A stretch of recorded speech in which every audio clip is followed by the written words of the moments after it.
Ladies and gentlemen, I'd like to call this room to order. Please take your seats as we begin plenary session number 2. Please take your seats.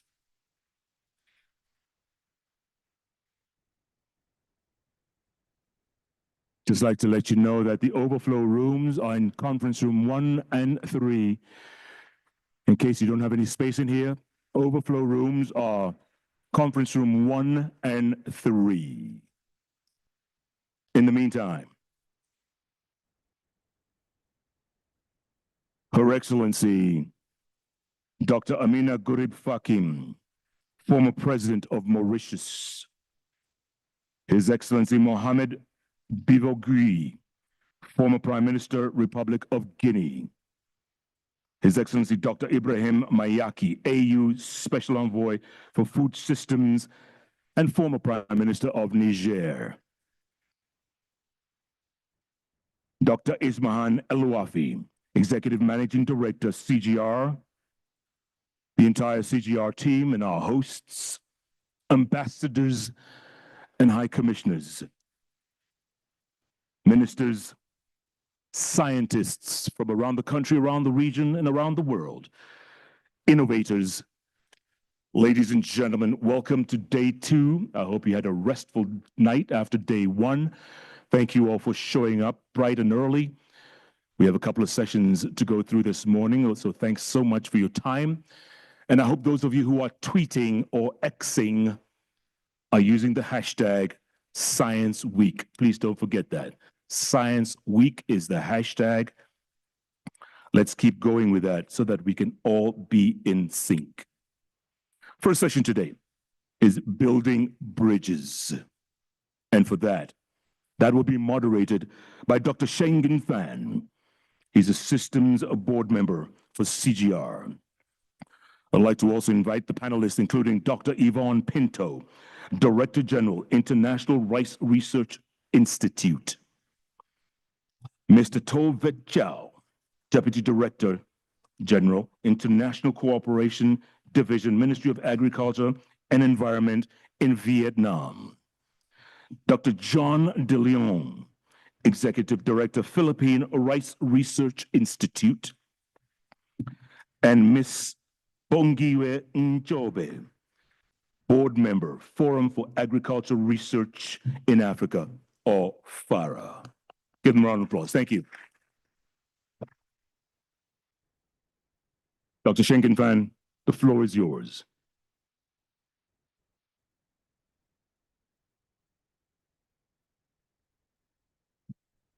Morning, everybody. Can you hear me? Well, I'm Schengen Fan. I grew up in China called Fish and Rice Village. Fish and rice, obviously, not only fish and rice, we also have chicken, duck, vegetables, and so on. So I think this session is on building bridges, particularly focusing on Southeast Asian countries. And we are honored to have distinguished panels here. And I'll give them probably 3 minutes each to really explain how, let's say, their work really relates to CGIAR, particularly the food system transformation. I have worked for and with CGIAR for 35 years, starting from 1990. If somebody can beat me before that, well, raise your hands. I don't see any problem. Well, I still look very young, right? Oh, there's one, only one, okay. I think Semyon, right? Yeah, okay. Semyon beats me. So now, Yvonne, you're the Director General of International Rice Research Institute. But in the meantime, you also play a very important role of building the bridge between CGIAR centers and the countries in the region. And tell me, right now we have a CGIAR ASEAN collaboration programs. So tell us how this program started, how the program is working right now, and what can we do better? Thank you, Dr. Fan, and good morning to everybody. It's a privilege to be here. Thank you for the invitation. So the ASEAN region is roughly about 670 million people, 10 member states, and makes up a regional forum of 28 members. So the CGIAR has a tremendous opportunity to play a significant role that is about delivering against the needs. We know that the ASEAN region has multiple climates, multiple ecological zones. It has multiple commodities, and the CGIAR has come together to address one of the elements the ASEAN member states have put forward, which is they believe they are a competitive, inclusive, resilient, and sustainable food, agriculture, and forestry sector, integrated with the global economy, based on a single market and production base, and contributing to food and nutritional security and prosperity for the ASEAN community. So that has been the entry point for the CGIAR ASEAN program. This program brings together the interests of 10 member states. It is led by the International Rice Research Institute and the Alliance in Biodiversity with SEAT, and it is made up of 8 programs, including 6 additional CGIAR centers. It unlocks opportunities to look at commodities in the region, interests, markets, capacity building, and it is really built with and co-created by the countries in question. So it is central to the CGIAR's regional engagement, and all 8 intervention packages are designed, led, and implemented by CG centers, but wholly in partnership with national and regional stakeholders. It's a unifying platform to integrate the objectives of the CGIAR Portfolio 25, including the strategy of the CGIAR 2025 to 2030. I want to just say that this program is called Innovate for Food and Nutritional Security. It's a regional program, and there are certain elements of it. So the 3 main categories are improved environmental sustainability, which addresses urgent regional challenges like soil degradation, greenhouse gas emissions, biodiversity loss. These are core to the ASEAN climate sustainability and climate goals. And there are 3 packages, intervention programs within it. It includes also improved access to capital for climate-smart agriculture, including financing for smallholder farmers and medium-sized enterprises, which can enable scaling. And it has a single intervention package. And then finally, the 3rd category is better nutrition through agro-biodiversity and food system transformation, which includes 2 additional packages. I can say more about those. Thank you. No, thank you, Yvonne. It's clear that it's rice plus. Rice plus nutrition, plus climate mitigation and obviously adaptation, and also smallholders' income. So thank you very much. Now, the next panelist is Mr. Ovid Cham, the Deputy Director General of the Ministry of Agriculture and Environment.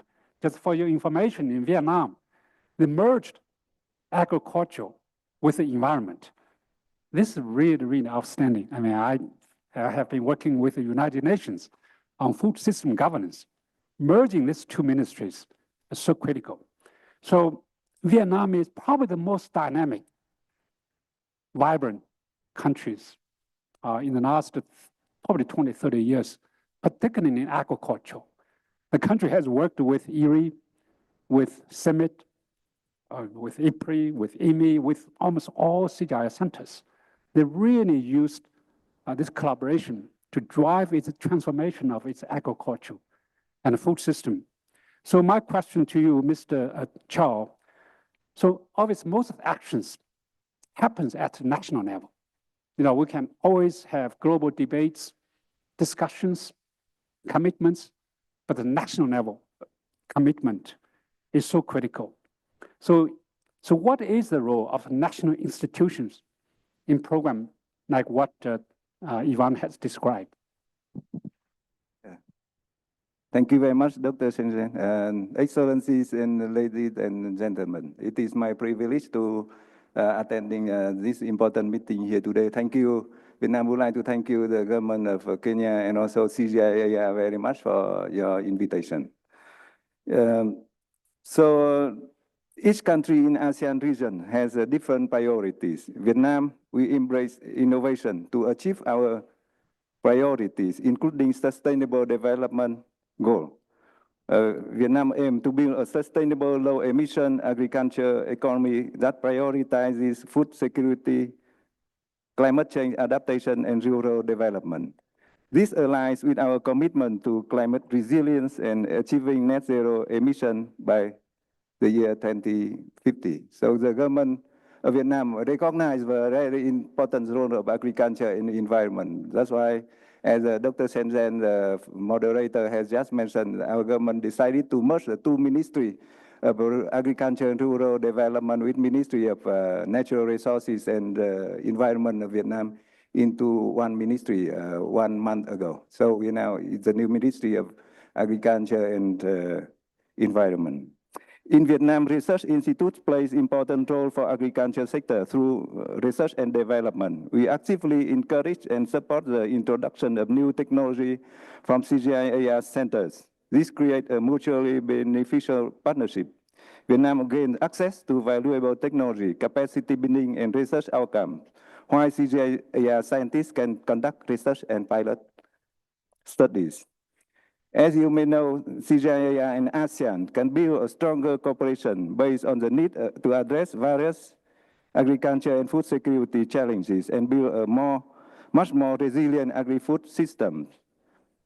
The ASEAN-CGIAR Innovate for Food Regional Program, adopted by the 45th meeting of ASEAN Ministers on Agriculture and Forestry. As mentioned by Dr. Yvonne Pinto, under this cooperation program between ASEAN and CGIAR, we have 8 intervention packages developed.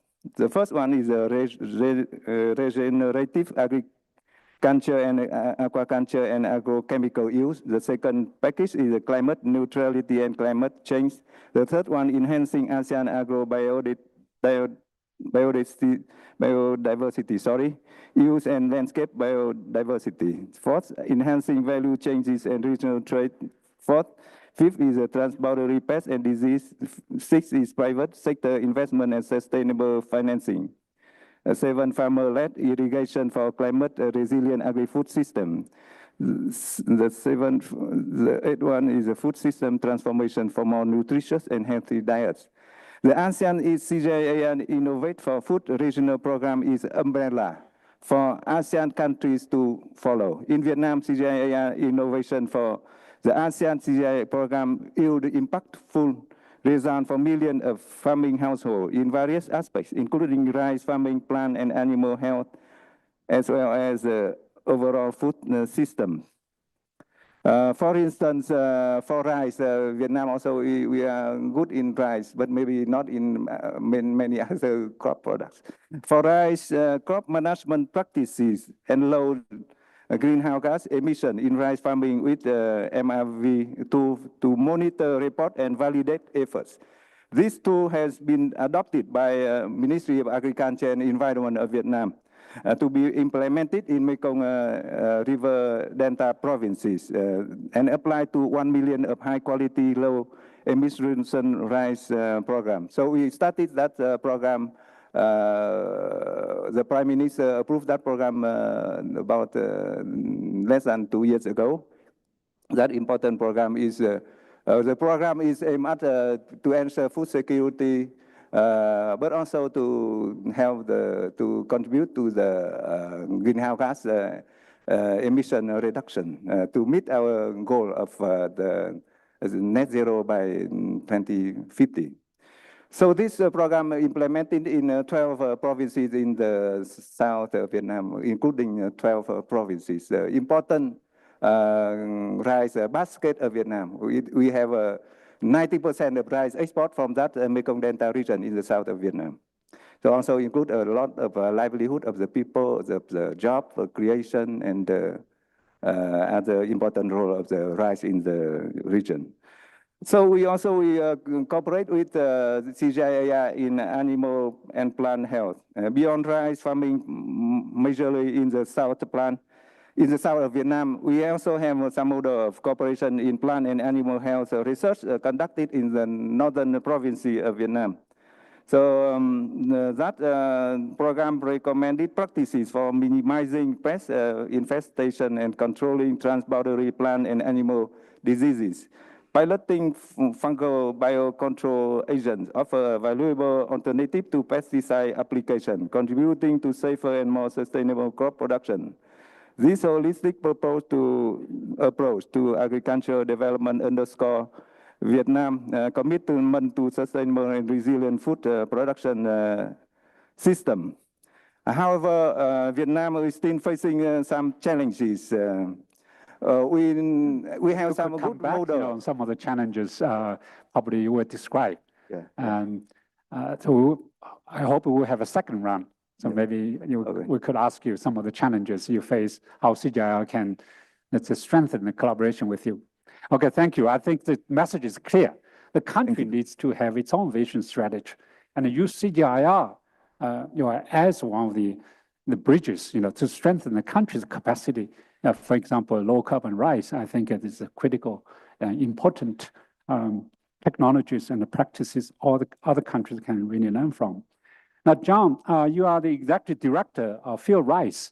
Now, obviously, you are very much aware of this program, the ASEAN-CGIAR program.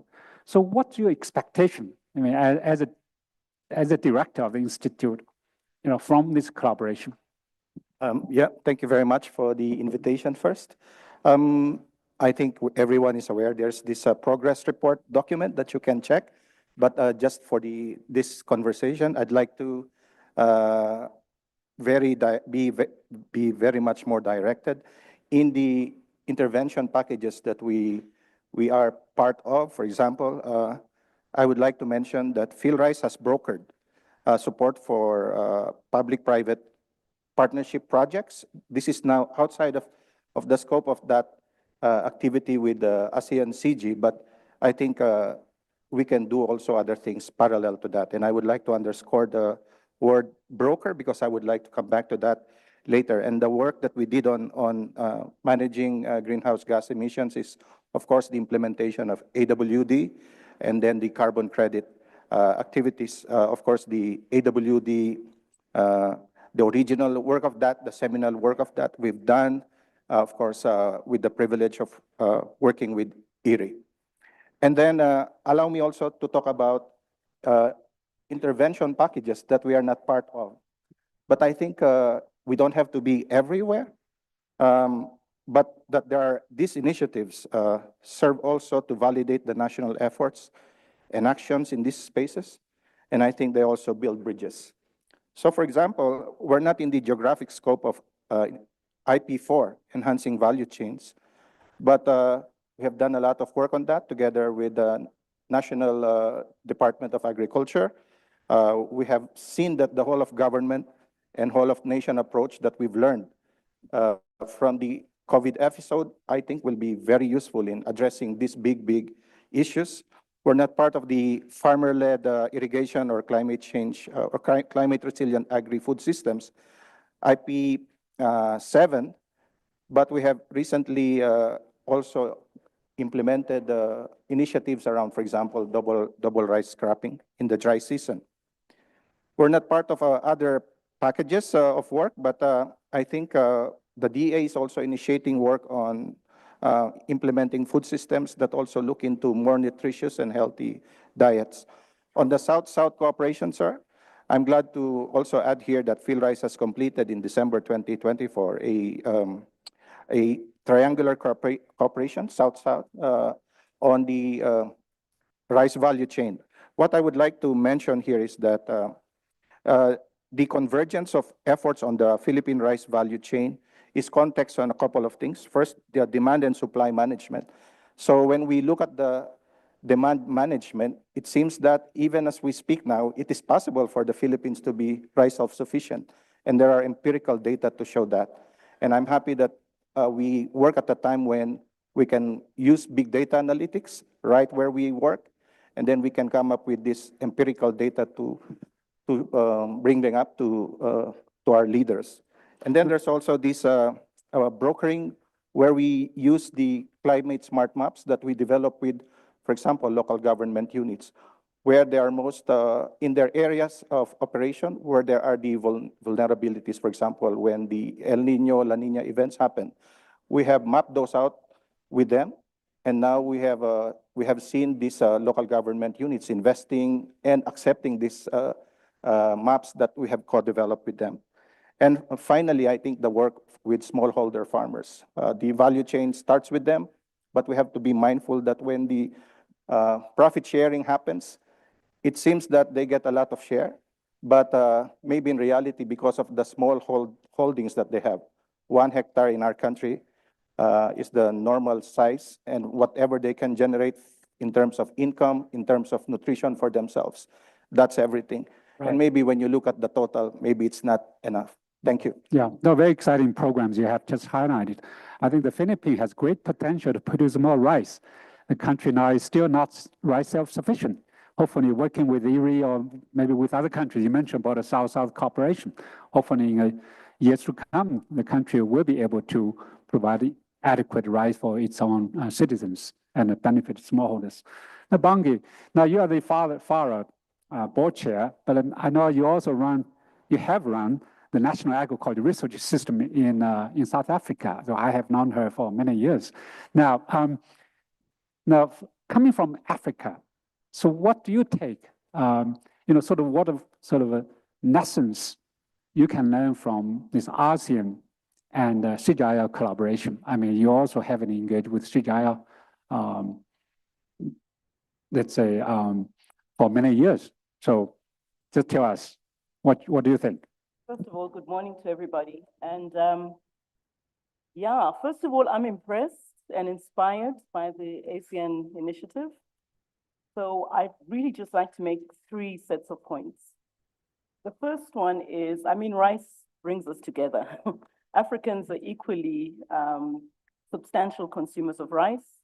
I suppose our challenge is we don't consume everything that we don't produce enough to consume. So we consume a lot more. So we're caught up in the importation of rice. Hence, I think that creates another link of interest. The second part of the parallel is the fact that we are structured around regional collaboration initiatives, except the definition of what is a region, I think in this case, is slightly different. And we also have similar focus areas across the continent. We talking about agri-food systems, we talk about nutrition, environment, and we've also adopted a value chain approach. So there's a lot of similarities. I think where the differences come in is more in, okay, the agroecological differences that exist and the crops that we have focused on. The third difference, I think, is really how the African continent is structured. But I think encouragingly, what has happened over the last, 20, 30 years now, time flies, is through the inspiration of the Agenda 2063 and working through the AU, I think the continent is increasingly finding a structure that is multi-layered, that allows for a continental conversation and initiatives, regional, we call them sub-regional organizations and linkages, country participation through the political process in the AU, and then an organization like FARA, which is positioned as a technical, recognized as by the AU as a technical arm, coordinates the scientific NARs across, again, the same structure of subregions. So I think the tenets for implementing a program and an initiative such as this one that we're discussing today are really in place. The challenges we have, though, obviously is we're still early stages of building, I'm going to call it our relational capital, enhancing the effectiveness of our systems, and trying to make sure that the kind of objectives we've set ourselves actually can be achieved. So CADIP has been in place and will be relaunched at the end of this month. So we kind of go through 10-year cycles and try and understand what the agricultural challenges are. Within FARA, we almost as old as the CADIP program. We've also been, as I said, closely connected to the AU system and basically starting to take a lead role in facilitating continental initiatives. We have a couple, the Soil Health Initiative. We have common agricultural parks that are going on. We also have the more complex issue of tackling regional trade, so Africa continental trade. So I stand very enthused by the fact that we've actually got the tenets in place, but I'm also cognizant of some of the challenges we face. And I think one of the challenges that keeps coming up in every conversation about making progress are the financing models. What I notice about the ASEAN initiative is the intentionality. There was intentionality in setting up the initiative, whereas the Africa structure is sort of coming a bit top down. So I think there's a different energy that drives both initiatives. But having said that, I think we need to be grappling with the challenge of unlocking public funding into supporting such initiatives, finding a way of making the private sector contribute, but we have a very differently structured private sector, not many large conglomerates, lots of small entities. And I think we have an opportunity to bring in civil society into creating innovative models of financing the work that needs to be done to unlock our agri-food systems. So I think, those are kind of the challenges that we're kind of dealing with. And just looking at the ASEAN initiative around rice, I really think that there's a lot we can learn from the approaches that you take. Yeah, I think it's a very interesting description. Asia or ASEAN is more bottom up. In Africa, it's more, I shouldn't say top down, it's more so-called top design. When you design from the top, then you need the support from the bottom. I think we need a both approach, top down and bottom up. I think the Asia, we can learn from that. ASEAN is great, but usually it's not as strong as Africa in terms of its political will, in terms of its the overall continental commitment, like a CAADP and NAPAD under Dr. Miyake's leadership. So now, actually, we do have some for the second round. So Yvonne, now obviously, you can really add whatever you want to say, but I think how CGIAR Center can use its expertise, like for example, IRI, to strengthen long-term regional collaboration. Long-term, I wanted to emphasize long-term. Thank you so much. And thank you for the excellent points that my colleagues here have offered. And I want to say, Africans and Asians, it is true that we're moving in the direction of consuming rice, but this particular program goes well beyond rice. And our own experiences, rice with pulses, rice with fish. Yvonne, could you speak to the microphone? This seems to me the audience have a hard time in hearing. Sorry, very sorry. Can you hear me now? So what I want to say is Africa and Asia, we are bound in many ways. Rice is one, but these programs have to go well beyond rice. We have mixed, integrated farming systems. And so really the opportunity to illustrate and demonstrate is part of our South-South learning is the first point I want to make. We have a lot of visitors in the ASEAN region to these programs from Africa. And I think there's real opportunity to learn across those. When we talk about the challenges we face very similar challenges. We have human capital constraints. We have rapid urbanization. We have production system challenges. We have climate change. We need to move to better land and water use as part of a nature positive approach. We have nutritional issues, both undernutrition, overnutrition, and issues related to non-communicable diseases. So as ASEAN countries tackle these problems, not only is the bottom-up approach useful, but they are talking now about the co-financing of these packages together with partners such as CGIAR. And I think the top-down element of the sub-regional organizations under the AU is a very good example of how those two elements can be combined. Of course, the private sector must play its role, and training within the regions could be very well established. To all the participants in this room, I think the time is now for the South to exert its leadership in how it wishes to address its own problems. And I say that from the perspective of another girl from the South. Thank you. Yeah, excellent. I think the leadership from the bottom will be so critical. Now, Mr. Chow, recent geopolitical shifts indicate that Vietnam might experience very high tariff rates, particularly in agriculture and food products. So under this high sort of protectionisms, how Vietnam can increase its competitiveness of agricultural products. And one way is obviously to strengthen our national research system to improve productivity. But I wanted to hear from you how the country will take this challenge and move forward. So Vietnam, thank you, Dr. Sen Sen. Agriculture plays important role in Vietnam. It's created job for 40% of the labor force in Vietnam, and also created a good environment for 65% of people living in the rural area of Vietnam, and it accounts for 12% of the Vietnam GDP. And now Vietnam have a 9.2 small farmer household. And Vietnam, we can maintain its agricultural competitiveness by adopting an integrated strategy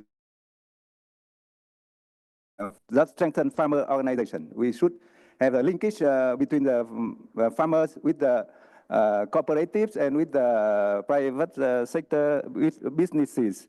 We should further support the contract farming to create an environment for the small farmers to get resources, access to inputs that they can negotiate better price, also to have access to sustainable technology practices. And we should further train and provide capacity building for the farmers to strengthen the extension services, to reform the land governance, credit access, and rural infrastructure, improve irrigation storage facilities, empower farmers to scale up production and move up the value chain. So our policy very clear now. Before, in the past, we focused more in agricultural production. Now we consider agriculture as a value-added sector, and we should focus in the whole value chain. We have the agricultural economics, but not only agricultural production. Thank you. I think it's clear that in addition to technologies, institutions, policies, so that's why CGIAR also has an International Food Policy Research Institute working on all the issues you just mentioned, investment, cooperatives, bringing the inputs, markets to smallholders and so on. So thank you. Now we only have probably 2 or 3 minutes left. John, now obviously the field rice has developed enough new technologies, one of the best public rice research institutes in Asia. So how your technologies can be shared with other ASEAN countries? Yeah, But I think probably 3 or 4 thank you. sentences. Yeah, I think the how is actually happening already. So there are different ways that we share whatever we generate as technologies. But I think I'd like to go back some more to that brokering, because I think it will also enable us to share some thoughts like field rice does not believe we know everything and we can do everything. But when people or organizations come to us and we know it is not us that they need, but we can connect them to the group that they need, then we do that. We don't mind. So we broker. And then maybe we see that the work becomes faster and we don't have to be at the center of everything. And we see that also when we bring down our work to the local government units. There's data that can show in the last, from 1991, when the local government code became active or it was implemented, unfortunately, it can be shown that it is from that time, 1991 until now, that the share of agriculture to the national GDP slowly but steadily went down. So there are things that we have to imagine. Now with CG, I think, for example, we thank IRI so much for helping develop a lot of people, the manpower, and maybe to a certain extent we can say we can think the way maybe IRI thinks, but we apply that for purposes that fit our need. But I think behind IRI we can also get connected to the rest of CG. But at the same time, I think we need IRI to see us and the other countries see more of what's coming in the future, and we need each other to really face that. Just that. Great. So your collaboration with IRI and also with other countries in the region. Now, Bungie, now you're the board chair of FARA. So just in 2 or 3 sentences, how FARA can further strengthen its collaboration with CGIAR? I mean, with FARA, obviously, it's the overall framework for agriculture research in Africa. So 2 or 3 sentences. So I guess one sentence would be, let's just make our agreement work. We've got a new agreement in place. Let's respect it and make it work. But I just wanted to remind the CG of a time when actually their presence on the continent worked. Could you speak to a microphone? I have got it right here. Maybe closer. No, it is on, just Right, is it here? Okay. All right, I just wanted to say, I want to remind the CG of when their presence on the continent made a lot of sense. The fall armyworm outbreak in 2016.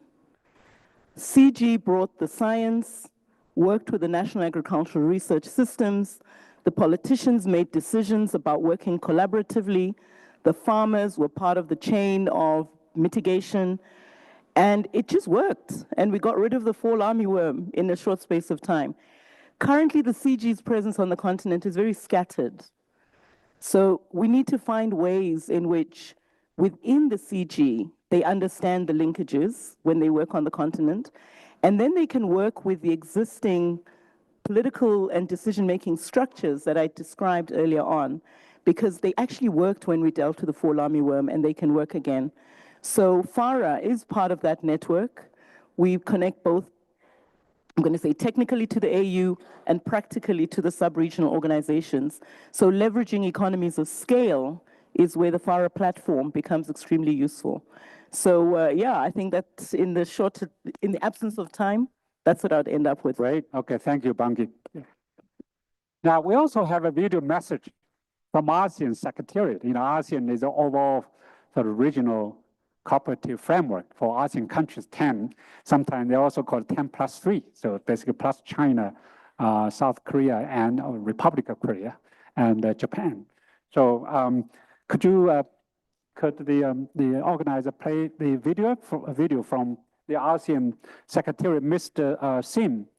He is the Deputy Secretary General, Association of Southeast Asian Nations, ASEAN. So spell it out.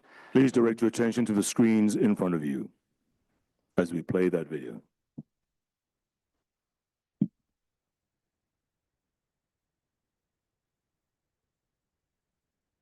Excellencies, distinguished partners, esteemed colleagues, it's my pleasure to address you today to reaffirm our shared commitment to strengthening agricultural resilience and food security in the ASEAN region.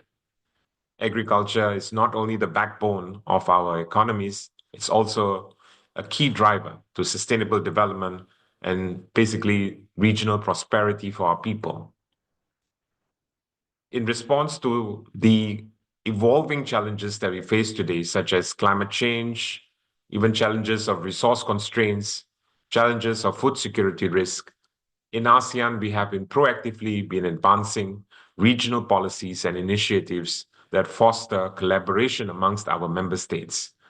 These frameworks, which include, for example, the ASEAN Integrated Food Security Framework, as well as a framework that you may have heard, the ASEAN Guidelines on Sustainable Agriculture that's come into force. We are using these policies in the regional policies in order to enhance the alignments in our region, as well as promoting innovation and also facilitating deep knowledge and capacity building in the region.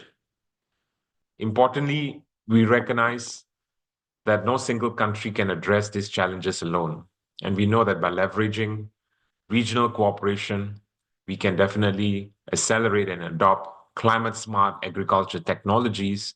We can come together to explore strengthening of our value chains, and also we can come together to build a much more resilient and sustainable food systems for the region. This is why the ASEAN-CGIAR regional program is very significant to us. It serves as a platform to unite the global experience, the cutting-edge research, and the practical solutions tailored to our region's needs.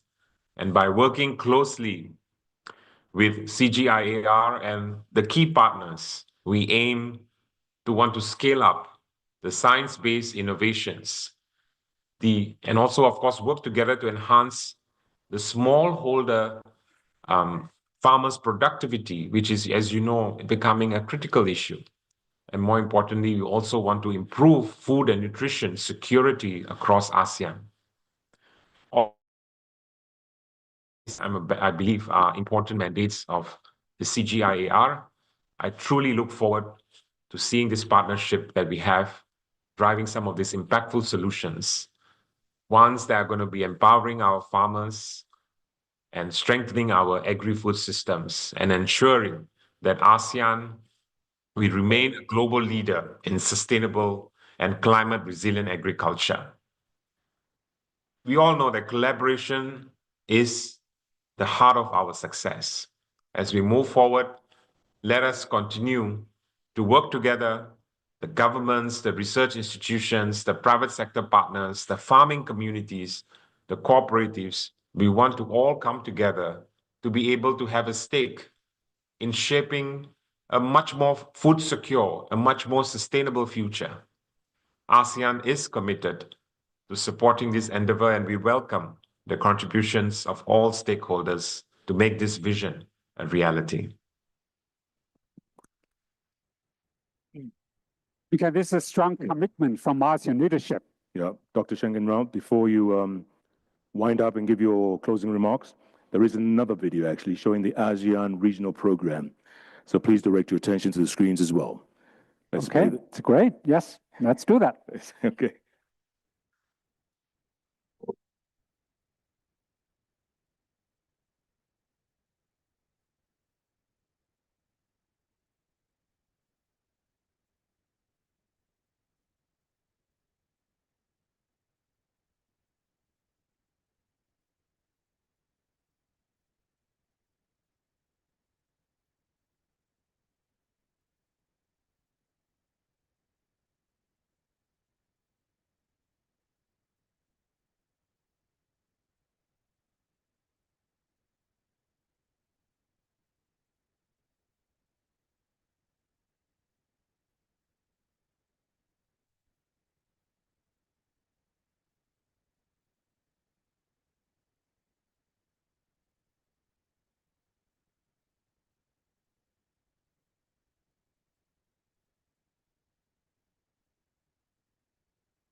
Sure. I think the two keywords here, co-creation and co-ownership. Just a couple of sort of a very brief wrap-up remarks. Number one is, I think the country's leadership is so critical. The Vietnam, Thailand, Malaysia, all these countries have done so well, but strong leadership, strong commitment from the country. Number two is CGIAR has a very big role to play as a bridge. This is the theme of this debate, bridge platform, co-ownership, co-partnership, or co-creation. And here, I think, Yvonne, under your leadership, I think the CGIAR must work closely with the country leadership, their commitment, their strategy. Number three, we have not discussed much here. I think Yvonne mentioned a little bit in the financing. I think, to be frank, even in ASEAN countries, well-to-do countries, they still spend less than probably 0.5% of agriculture GDP equivalent on their agriculture research.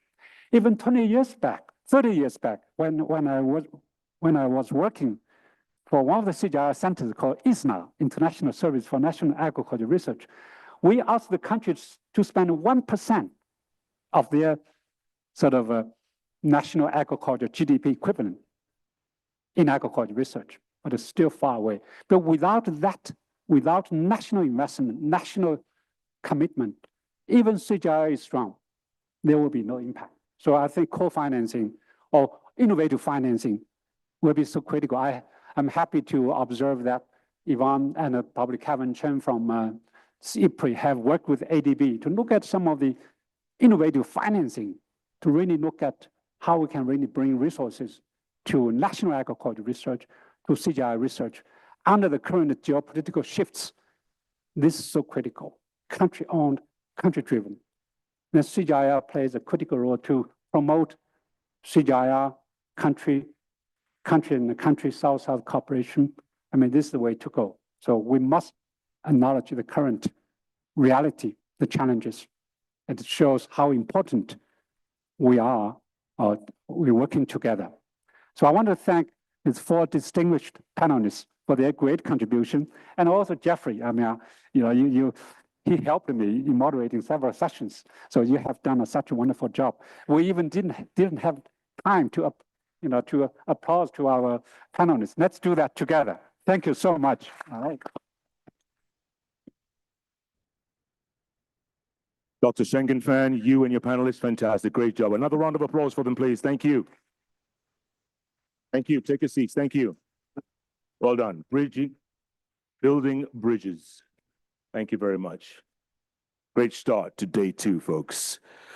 I'd like to now call upon Mr. Wang Jian. He's a co-founder and chairman of the board of directors of the BGI Group, to share his presentation. Mr. Wang Jian.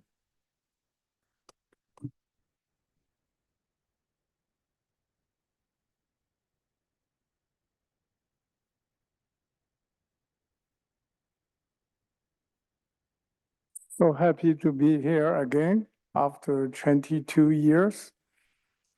That was in 2003. I brought over the rice genome data come to this room. And that time we have the serious competitors, who is his man with her teams. We'll see who is the first one to open the database to publish in the Nature Science. That time we are the winner, right? Now it's 22 years past, we are grown up. You are the big boss of the CGIAR, and I quit my government job to start the BGI. Now they become the biggest genome center in the world. This time, what I bring to here is it's not only the rice genome project, and also there's 3,000 rice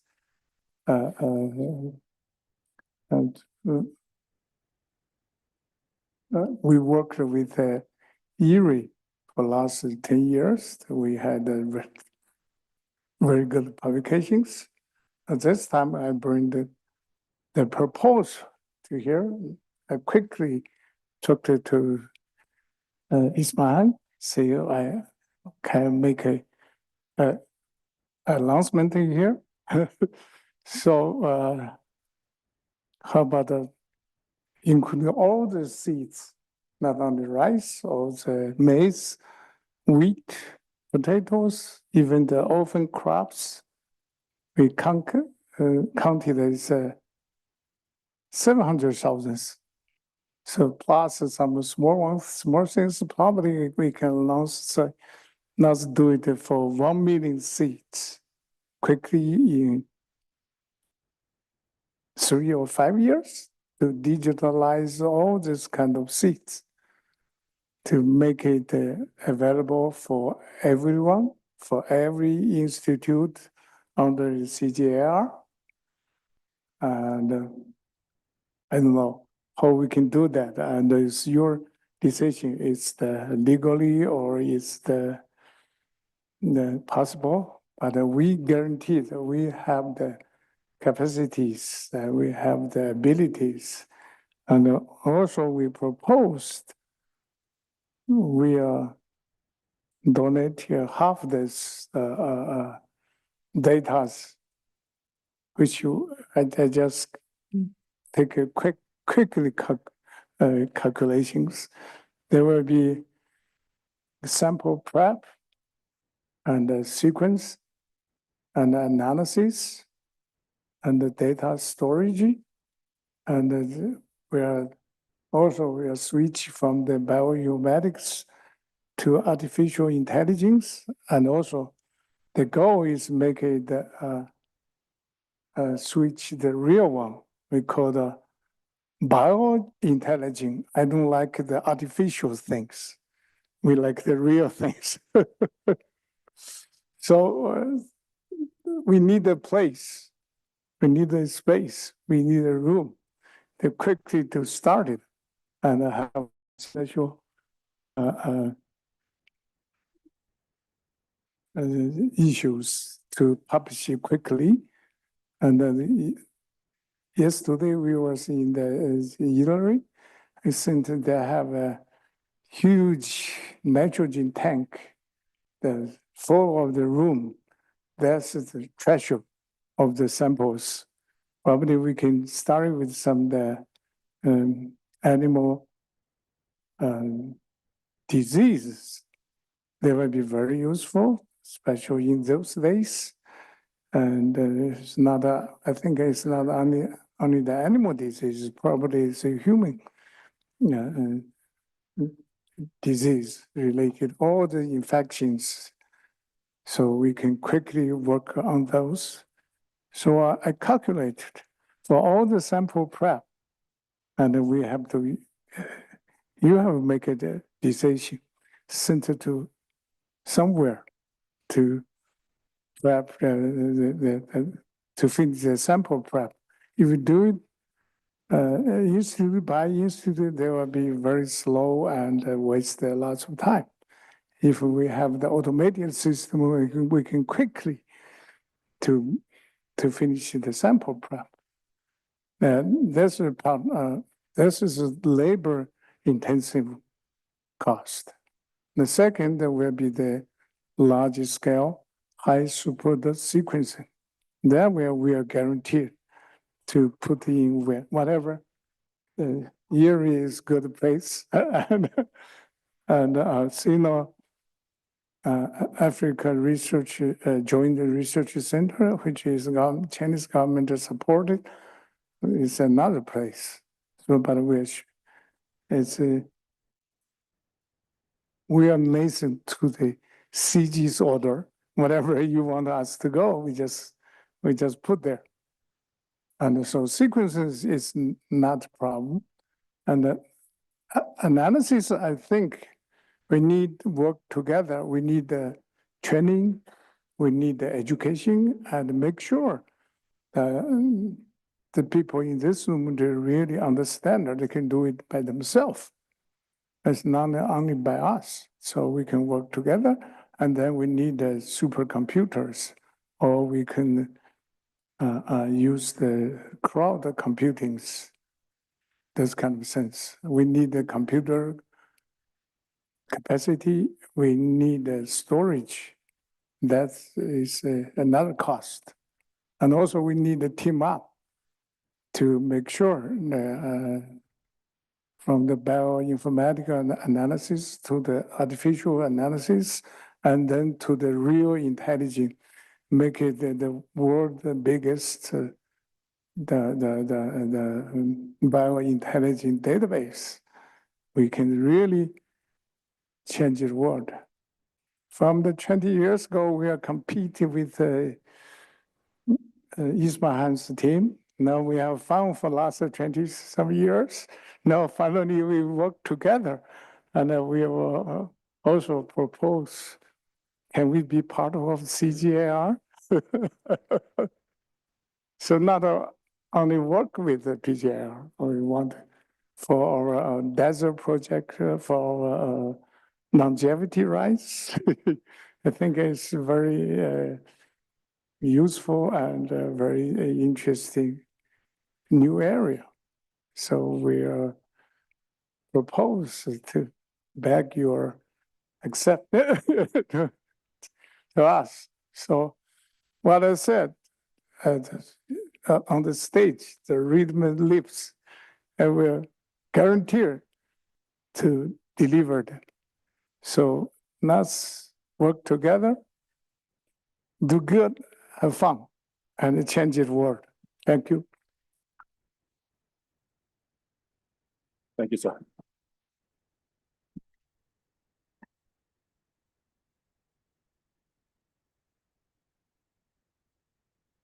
Another round of applause, Mr. Wang Jian. It's like he was making up for 22 years of being away. Don't take 22 more years to come, Mr. Jiang. Some of us might not be here. All right, up next, the next segment is called Growing a Legacy. First, I'd like to call up on stage a presentation of CGIAR's portfolio 2025 to 2030. And for that, I'd like to ask Dr. Ismahan Elouafi, the Executive Managing Director of CGIAR, and she will be accompanied by Dr. Sandra Milach.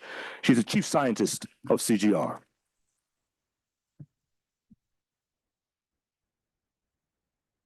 Thank you very much, Jeff. So, colleague, I think we are all here for impact. So what we want, it's a positive impact on the global food security.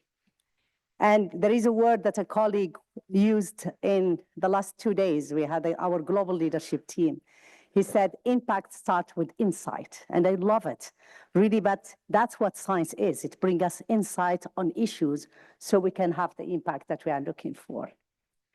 We all agree that food security cannot happen without science, without research, without data, without analysis, without innovation, without intelligence, as Jiang called it. So it is really my pleasure today to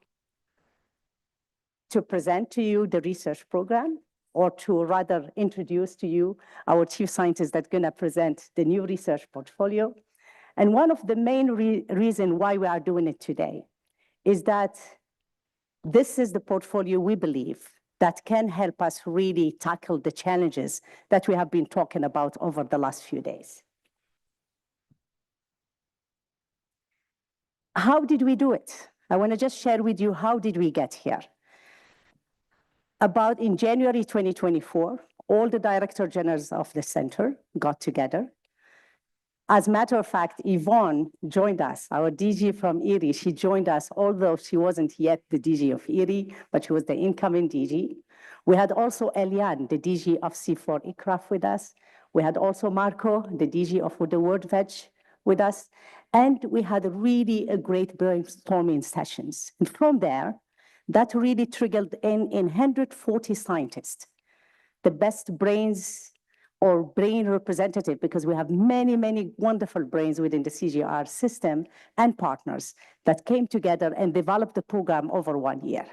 So the program for us, it's really a platform that is designed for impact.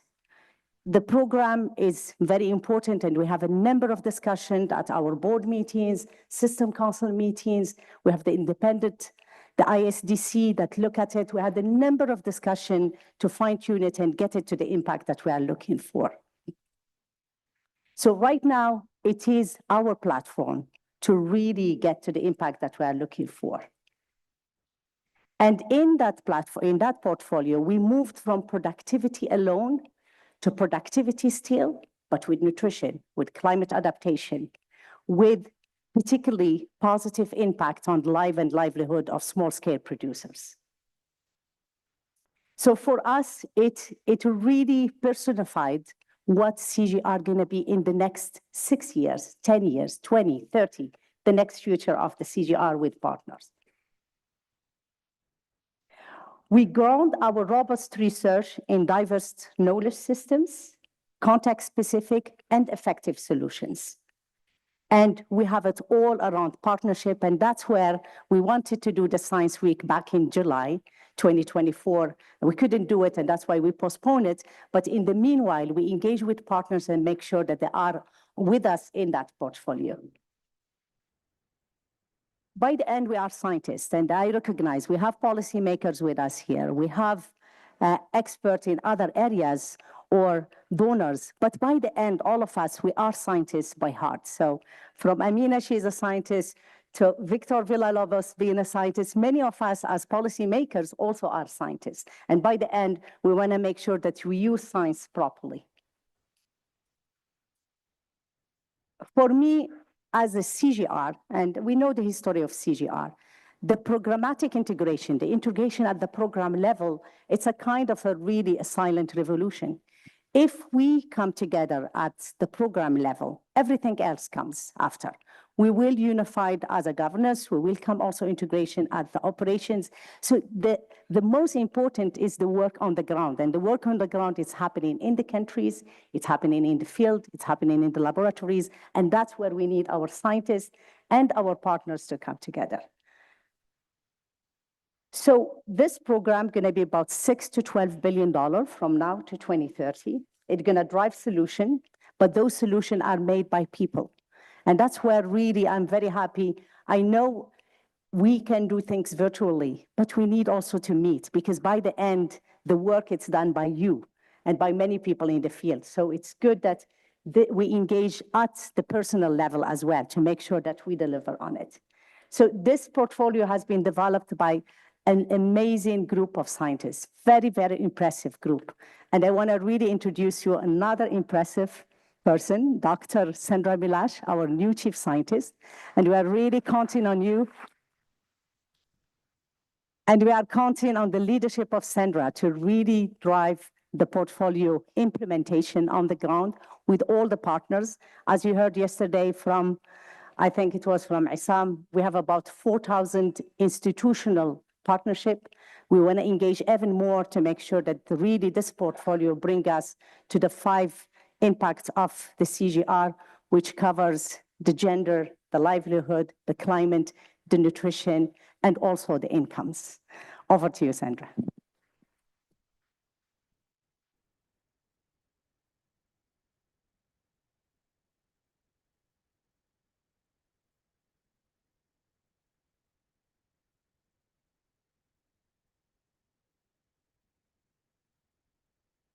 Make sure that we have everything right. Can you have?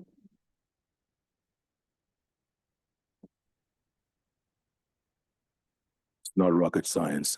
I know.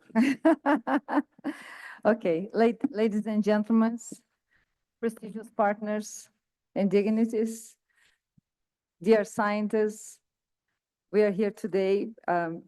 Thank you, Ismahan, for really this big challenge. What a challenge you gave me. I feel both excited with this and privileged with the opportunity to implement the new portfolio, science portfolio for CGIAR. Now, about 50 years ago, we turned to science for solutions. The CGIAR centers, they were actually created to address starvation in countries, still dealing with the effect, of course, of centuries of colonization. This global crisis that existed by then shaped the mandates of our centers. And over time, we built our capabilities to address that. We were built to help farmers to produce food, and they did. We save millions of lives in Africa, in Asia, in many parts of Latin America. We injected trillions of dollars into their countries' economies. However, the world today is different, very different. Yes, we still have global food and water emergencies that we need to address. But we are also facing climate change, biodiversity loss, and new conflicts. Very different world indeed. Once again, we must build capabilities to be able to address these new problems. We have done it before, and I'm very confident we'll do it again. In 2021, we refocused our strategy to really build in around 5 important impact areas: their nutrition, livelihoods, gender, climate, and biodiversity. These 5 impact areas. Today, we must develop research that can truly address these issues. And that will also shape our capabilities, reinforcing what is going very well, but also challenging us to really develop new areas of expertise to address these new problems. Of course, our success will rely on how we prioritize our interventions and by making very smart decisions. Now, let me turn into our ambition for this portfolio. And let me tell you that it's big. It's very big. By 2030, we will reduce by 26% the number of people affected by extreme hunger. That is 182 million people. It's almost the size of my native country, Brazil. We know how to produce more crops and produce more with crops. Our breeding programs are large and well established, but we'll need to look at critically to all staple crops, biofortified crops, and forgotten crops to understand what we need to do with breeding for tomorrow. Our scientists will also generate knowledge and innovations to empower livestock keepers and fishermen, making sustainable animal and aquatic foods production core to our offering.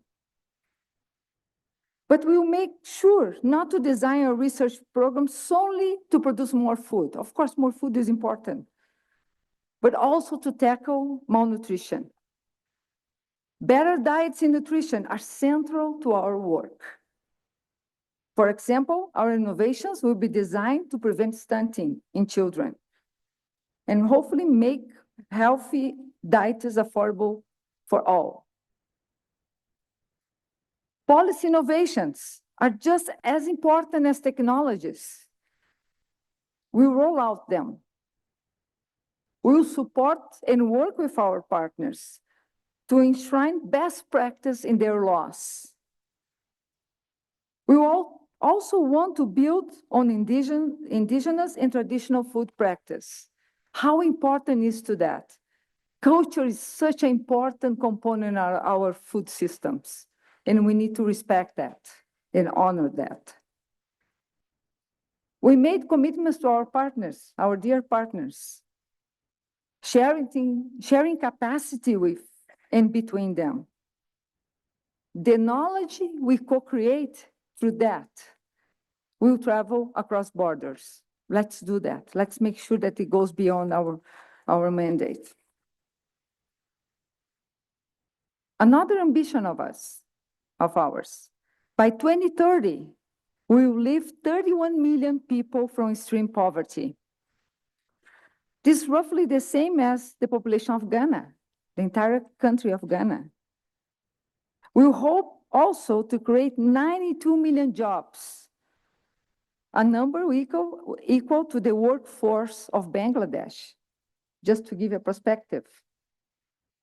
Indeed, by improving farms and helping farmers, we will also benefit the entire value chain. That's what the jobs will be created across the value chain. And we will do it while increasing the average income by at least 7%. That's our pledge. That's what we are targeting, the impact we want to achieve. Of course, we can do this. We can increase employment overall, just do that. We need to be thinking about our gender and social inclusion. Work that we can do specifically to increase women and youth employment in the agri-food systems and sector. So we can build the workforce with youth also for tomorrow. By 2030, we will prevent 500 million metric tons of emissions. That's such a big, mind-blowing number. The way I see it, the way to materialize for me is the same as 9 billion trees working for 10 years. That's what these emissions are. And this will be done in the context of food and water, because we cannot slow down food and water. We still need more food, and we need also water enough to keep the food systems and our people going. Because the population is growing means that we need more, both water and food. Our challenge then is to do all that by contributing positively to global climate action. It's not an easy challenge, but we believe with technologies can be adapted and roll out beyond the communities they were designed for. This is why we are double down in the scaling programs that have demonstrated most impact. In a more fragile world that we're living today, we have a duty to the smallholder farmers, but not only that, to the communities that they serve. They will need our science to adapt to new food frontiers and security contexts, especially food producers in urban areas, in islands, in conflict zones that are existing across the globe. Our portfolio was designed to tackle the biodiversity crisis. 1 million species are at risk of extinction. By 2030, we want to deliver innovations that will protect 20 million hectares of land crop expansion. This represents 25% of the size of the Amazon forest. That's how big this is. But we can focus in one parcel of the land, one waterway, one specific crops, one biome. Landscapes are multifunctional. Their biomes, the health of their soil, their water, their ecosystems, everything is connected. We need to use less land and recover the greater land. If we develop environmental sound solutions, we know through sustainable farming, we will become more accessible, all this will become more accessible to our farmers as well. Now, we are custodians of the humanity's largest crop biodiversity. For decades, we have safeguarded millions of seeds in our international gene banks. We will now search our vaults for the seeds that have the potential to adapt to the pressure ecosystems. It might sound almost an impossible task, but we know that by using data, by leveraging new technologies, we will leapfrog, and we can leapfrog and come to solutions quickly. And of course, this digital transformation, we will use many things. And there are some exciting innovations like large language models, specifically for agriculture research. Our ambition is big, but I'm not worried. In my first 100 days at CGIAR, I have been working with an amazing group of talent, science, and partners. I visited several of them. This week, specifically, we are coming with our portfolio, and we are turning to you, dear partners. We are asking you, how can we make it better? How can we engage with you in designing the interventions we need to do? How we prioritize them? How we bring them from the global to the regional, to the country, to the community level? We have planned a series of strategic dialogues, one for each of the 13 programs and accelerators. I encourage you, please attend to them. Help us to shape this future. We need your input. With all this, I want to just end with one thing. Our portfolio is really designed and focused now to prioritize our impact that we can do to our big ambition. But it's also us. That's a call for action. As a global science community, we need to set the tone and the agenda for science to serve the people, the communities, the smallholder farmers that we are here for. This is all for them. Thank you.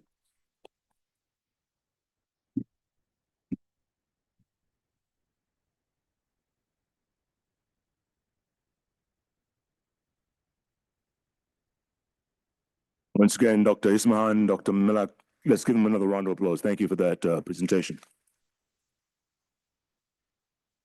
We're going to continue our panel discussions on the same topic, growing legacy. We're going to split this panel into two. In the first panel, I'd like to invite Dr. Bram Govertz, Director General, International Maize and Wheat Improvement Center, or Simmit. Dr. Ganga Rao, Chief Scientist, International Center for Biosaline Agriculture. Welcome. Dr. Marco Wopere, Director General, World Vegetable Center. Dr. Jason Jabour, Deputy Chief Scientist at UNEP. And Dr. Sumia Swaminathan, how's that? Swaminathan, Chairperson, MS Swaminathan Research Foundation. Thank you all very much for your time, appreciate it. Let's start with you all the way, Dr. Bram, in the corner there. What specific approach has Simmit taken to scale drought-resistant maize and wheat varieties to smallholder farmers? Thank you very much for that question. And first and foremost, also want to recognize Dr. Swaminathan's legacy on which we stand here. So thank you very much for that. So in order to get our innovations and our science out there and make a difference, we need to work in close partnerships with the national agriculture research ecosystem and with the private sector.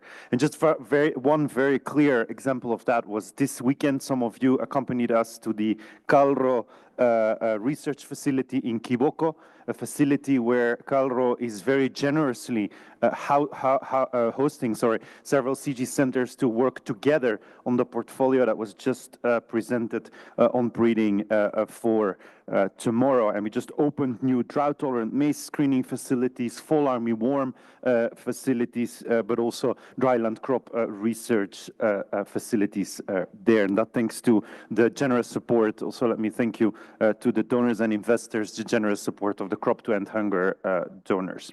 But also the private sector. There's a network here in Africa of over 50 small and medium size companies working together, taking the CGIAR germplasm, the CGIAR new seeds and varieties, and make sure that they reach the farmers. So let me give you a few numbers.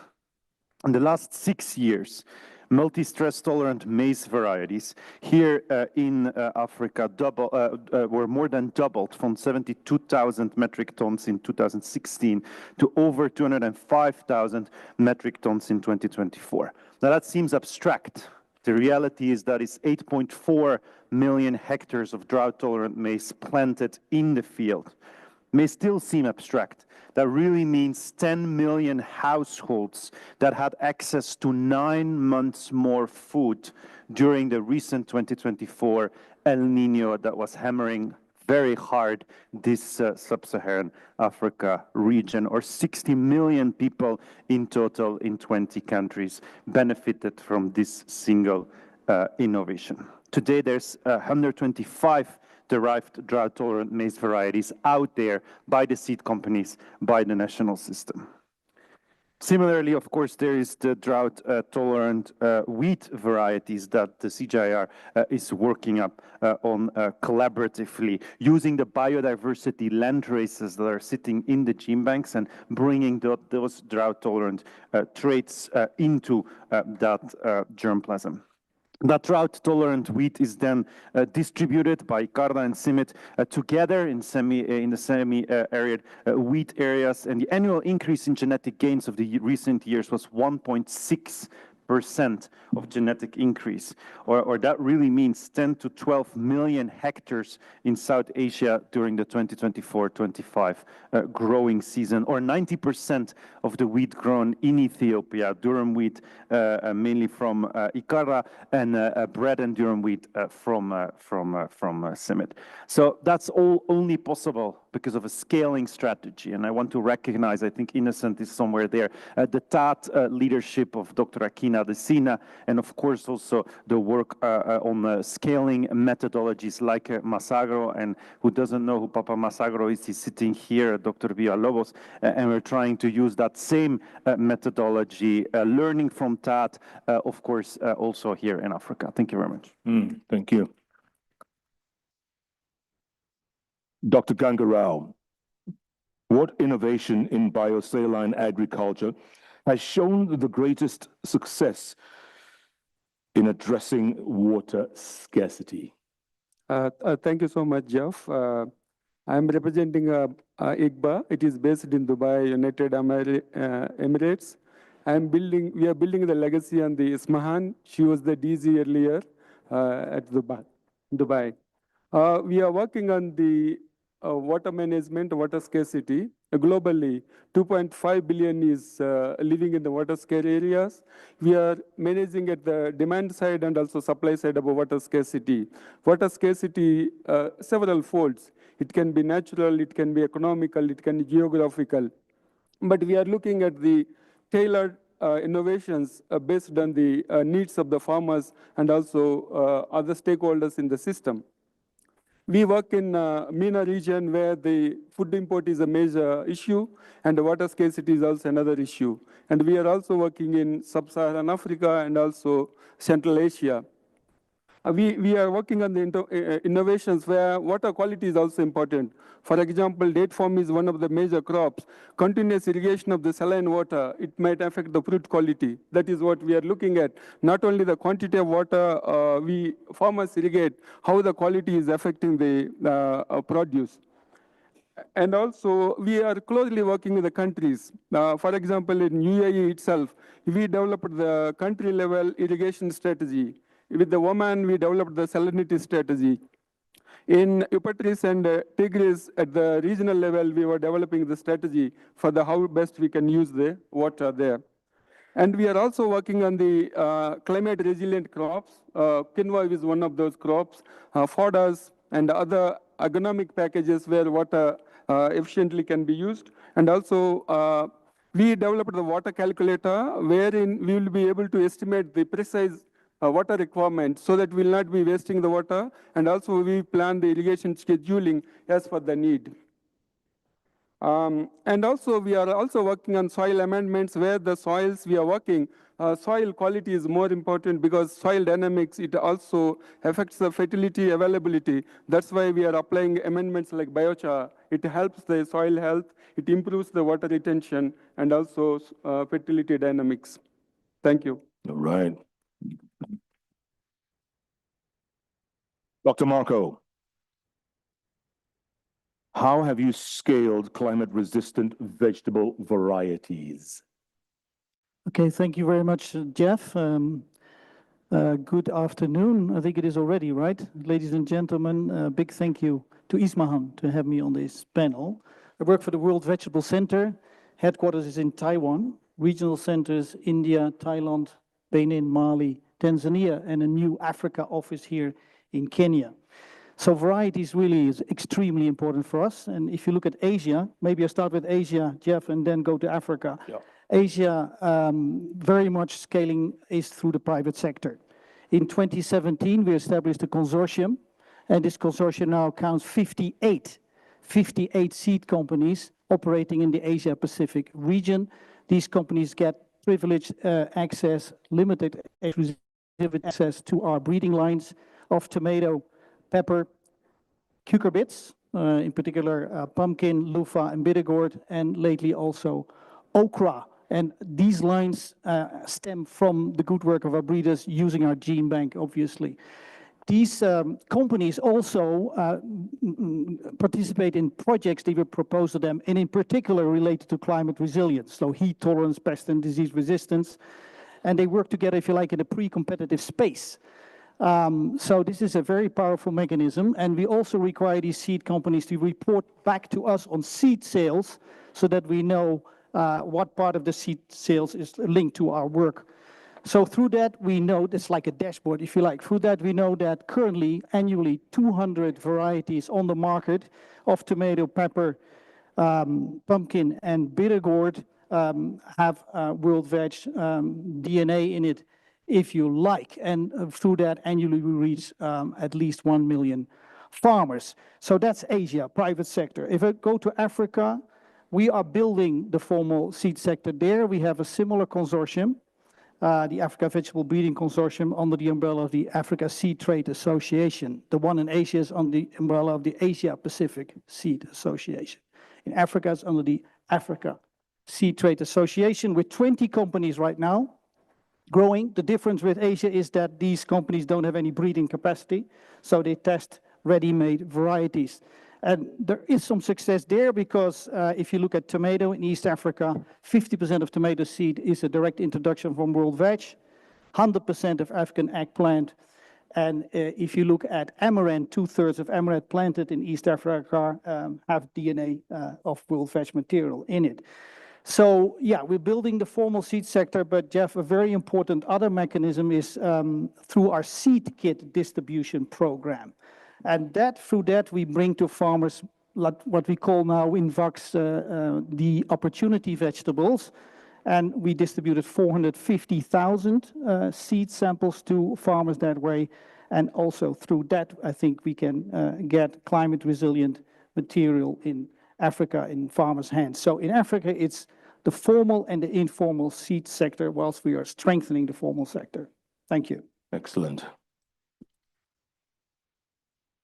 Dr. Jabour, how is UNEP supporting the adoption of climate-smart agriculture? Thanks for the question, Jeff. And at the outset, let me just say on behalf of UNEP, which I'm representing, welcome to Nairobi, welcome to our campus. It's fantastic to be here with you guys all. So look, global food systems, I don't think this is a secret, as they currently operate, they are a significant driver for every single environmental planetary crisis. We come at this, though, from the disposition, as we've heard yesterday and today, that, and we're convinced of this, that there are ongoing transformations on foot. We've heard some from the previous panel, we heard some yesterday, that actually could push this system at large to have tremendous potential to be a solution. I think that climate-smart agriculture really stands at the heart of these transformations, and particularly for ecosystems that are fragile, where the need for adaptive capacity is absolutely urgent and critical. So UNEP, we sort of two sides to the coin, if you will, right? Of course, we have a big role in helping set the normative frameworks and mobilizing, translating the knowledge that and the wisdom of this room and the thousands of scientists that you represent into the practices, the sustainable practices. But together with partners, we also have a big hand and increasingly an important role in really supporting the implementation of some of these solutions on the ground. So at the global level, as I said, the focus is really translating and mobilizing the science and the evidence so that policies can really inform the drive to change and adopt what we call climate smart agricultural practices. And, you know, put another way, that's really just amplifying the work of the CGIAR and the thousands of scientists represented, not just in this room, but the organizations that you all from. And it puts us in a unique position almost, if you will, as the benefactors and the beneficiaries of the work of this community. What are the vehicles that we use? Well, historically, as you all know, we have integrated assessments, we have reports, but increasingly we are seeing that we need new modalities to spread and mobilize knowledge. We need new modalities that reach local communities, new modalities that are perhaps lighter, if you will. And so we're working towards that. Look, we promote ecosystem-based adaptation. That's probably the core of the approach. And especially, again, in fragile ecosystems here. And here is where we champion what I would call upstream practices or interventions, if you will. And these range from, and we've heard lots of these already, restoring ecosystems, sustainable land use management, soil conservation, improved seed varieties, all of these tools in the basket and under the rubric of an ecosystem-based approach where we are using nature essentially to help restore ecosystems and put us in a better position so that agriculture has a strong footing from the get-go. Beyond the normative, we're also making important strides, as I said, on the ground, obviously through our work as an implementing partner for the GEF, the Global Environment Facility, but the GCF as well. I don't have the time to get into all of it, but you know, if you just focus in or zoom in on adaptation, our adaptation portfolio alone covers some 40 active projects in 35 different countries, somewhere north of 250 million.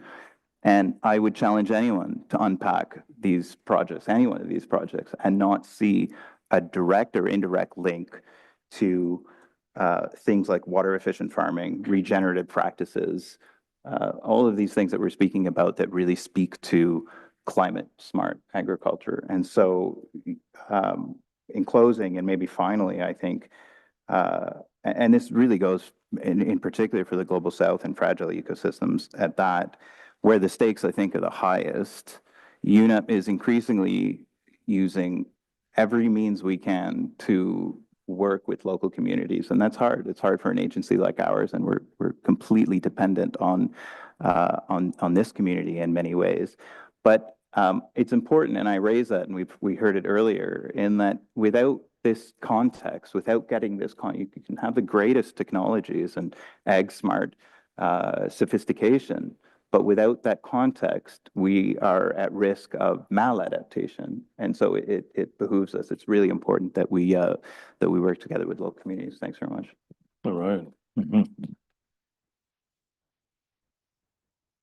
Dr. Sumia Swaminathan, what is MSSRF, or rather, how is MSSRF scaling climate resilient farming practices? Thank you very much. And thank you to Ismahan and the CG system for having invited me here. It's been very, very exciting 2 days. As a medical doctor, probably one of the few in this group, I'm extremely worried about the impact that poor diets are having on people's health globally. It's a #1 risk factor to health today, closely followed by pollution.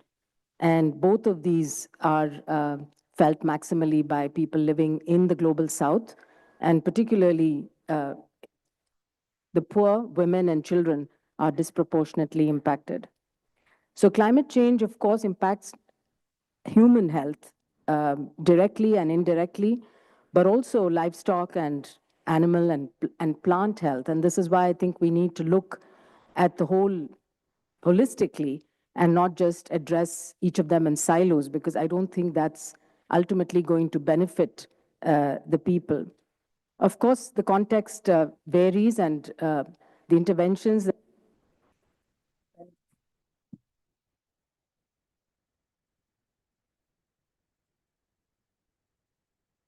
on a number of factors.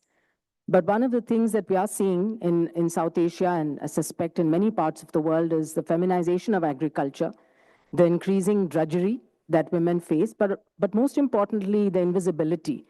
And one of the things that MSSRF has been trying to do for a long time is really bringing in these gender issues into agricultural curricula, working with universities.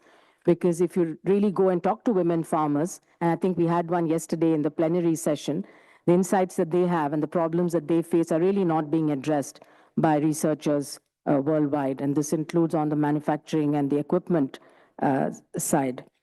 Now, as far as the question on what MSSRF has been doing, the Swaminathan Research Foundation was set up by my father with a pro-nature, pro-woman, and pro-poor mandate. And so we worked on climate resilience from the very beginning at 3 levels, and I'll try to give a few examples. The first level, of course, is with farmers, particularly small farmers and women in particular, but also small fishermen. And here we've been fairly successful with a few interventions. The early warning system, and this was started way back before anyone is talking about early warning systems, to provide the necessary information at that time using NASA data. Now, India has very good data of our own from our space programs, but developing mobile apps that could be used on mobile phones if the farmer has a mobile phone, but could also be at a village knowledge center where farmers could come to get that information. And this includes things like the fisher-friendly mobile app. I think this has a lot of application in East Africa. For example, the fishermen use this app when they're out to sea. It tells them not only about weather patterns, but also it gives them information on where the fish is most likely to be, the temperatures of the water, the wind, and also on maritime boundaries, so they don't stray into across national boundaries and get into trouble. More recently, we've launched a Fisher Women Connect app because the women, again, have a lot of drudgery involved in the post-harvest. And so once the fish is brought to shore, they are the ones who take it to market. They are the ones who need to clean it, dry it, sell it. And that's where there has been less attention paid. So this app gives them all the information that they need. And we've already seen them increasing their income and using better technologies like solar dryers, for example, instead of drying them on the ground. So simple things, quite low cost, but gives them enormous power and knowledge. The access to new knowledge and tools is extremely important, and we've had programs called the plant clinics, but also through networks of progressive farmers running farm training schools, and through these village knowledge centers and village resource centers that I mentioned earlier, bring the latest tools and technologies to the farm. And they're very quick to adapt and innovate and use it appropriately. And then we're now working on strengthening community seed banks, and hopefully we'll partner with the Alliance and other CG partners on this. At the system level also, it's very important to have interventions, and we're launching some large-scale research programs on looking at low methane rice, looking at integrated farming, like the Comprehensive Rice Fallow Management Program in Odisha, and as well as working with our local bodies. We have a system of local governance called panchayats, and the panchayats are the lowest levels of governance at the village level. And so if you can, my father used to talk about having climate risk managers, 1 man and 1 woman in each village or each panchayat. And these climate risk managers would have the information, knowledge, and the tools to be able to look for the appropriate data and to use it, and also to link with national programs, because our government offers many schemes and many programs, but a lot of people are completely unaware of that.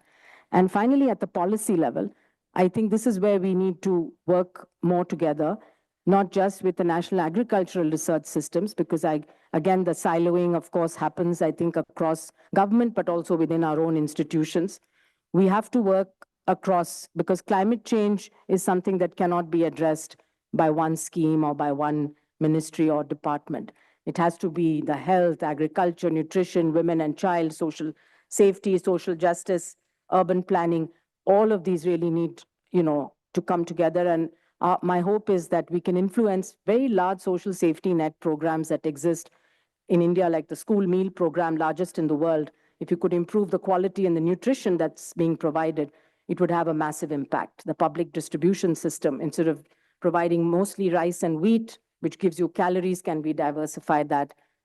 Of course, fruits and vegetables has been talked about, very important, but also things like millets, legumes, and pulses. So I'll stop there. Thank you. Great, thank you. All right, I have another set of questions, but I'm going to ask these randomly, okay? Just so that we don't go boringly one after the other. Is that okay with you guys? Dr. Marco, what successful partnership models have worked the most for smallholder farmers? Yeah, thanks, Jeff. So I think if you think of vegetable cropping, it can be very lucrative, but it's also very risky because the produce is highly perishable. So yeah, to convince farmers to pick up new production technologies requires first clarity on the market. This is critical. So we have, over the last 5 years, developed and rolled out a model called Vegetable Business Networks here in Kenya and Ethiopia, also in Mali, Benin, and Burkina Faso.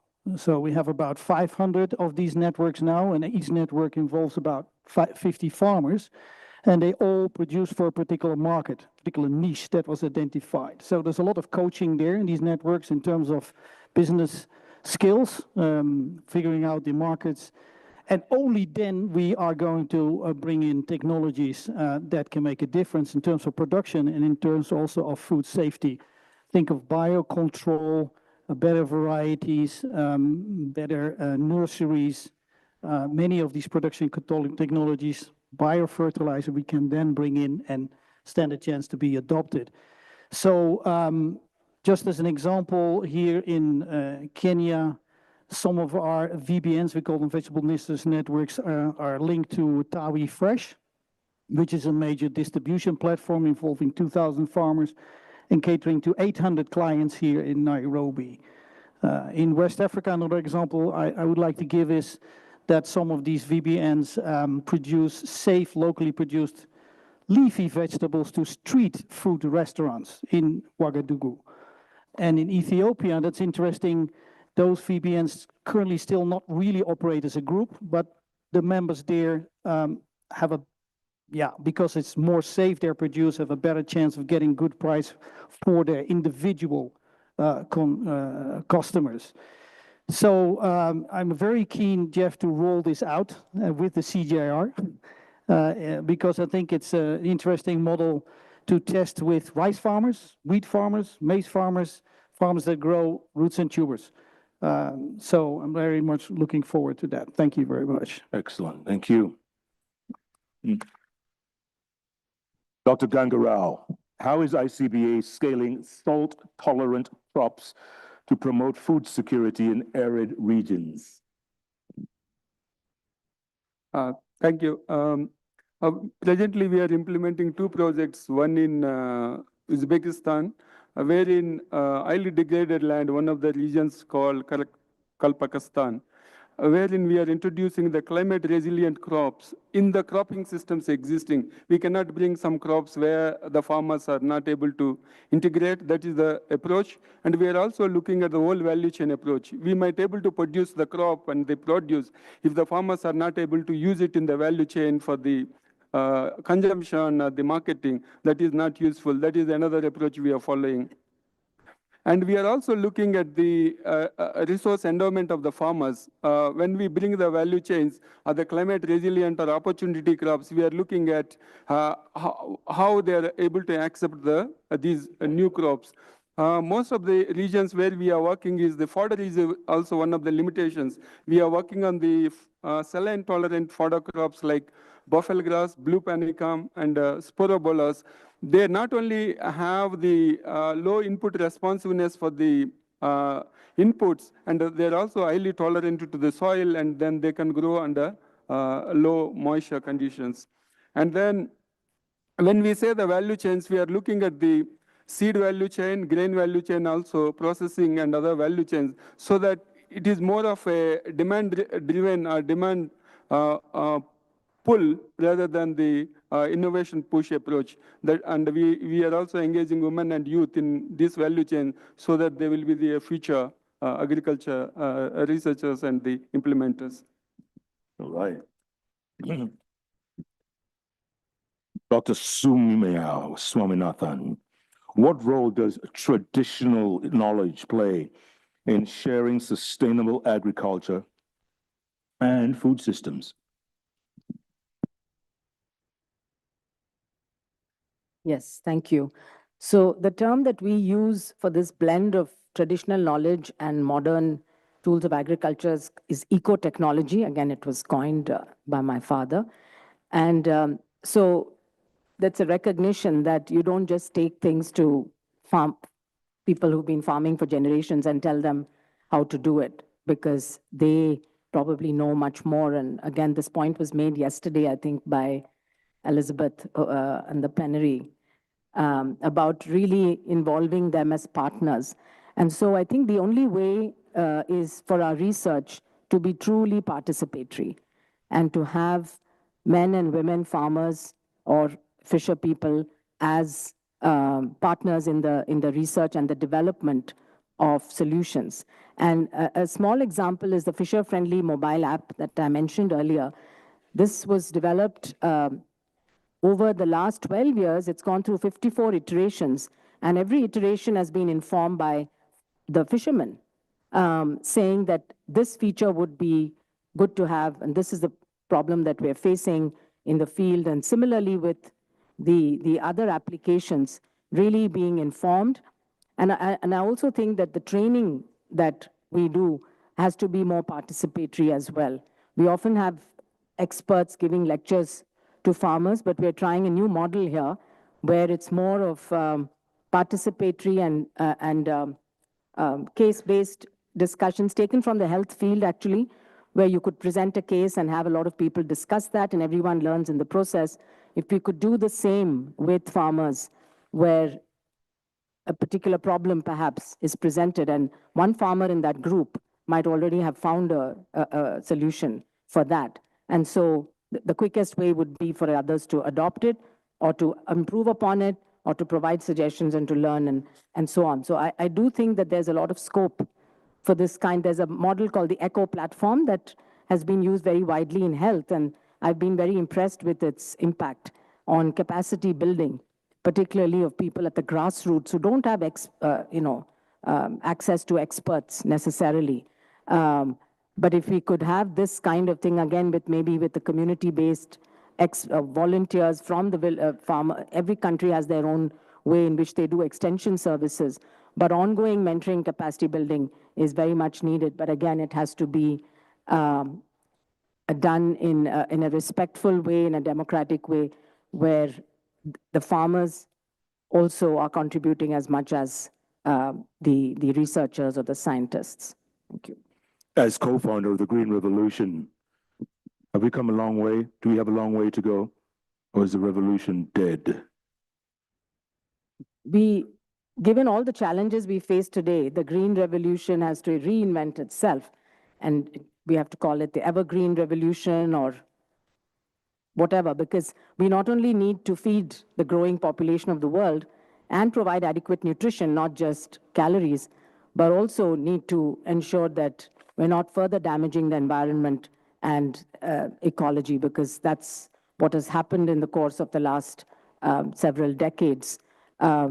So it is a challenge which is, I think, extremely urgent, but I think there are solutions. So it's not hopeless and lost. And I think going back to science, which is what I used to refer to constantly during COVID, when I was a chief scientist at WHO, that science will get us out of this pandemic, and let's have reliance on science and support the scientists. And they did deliver. So I think scientists are there that's their passion and that's what they live for. They want to find the solutions. But then it's the environment which needs to be also enabling the policies and the financing.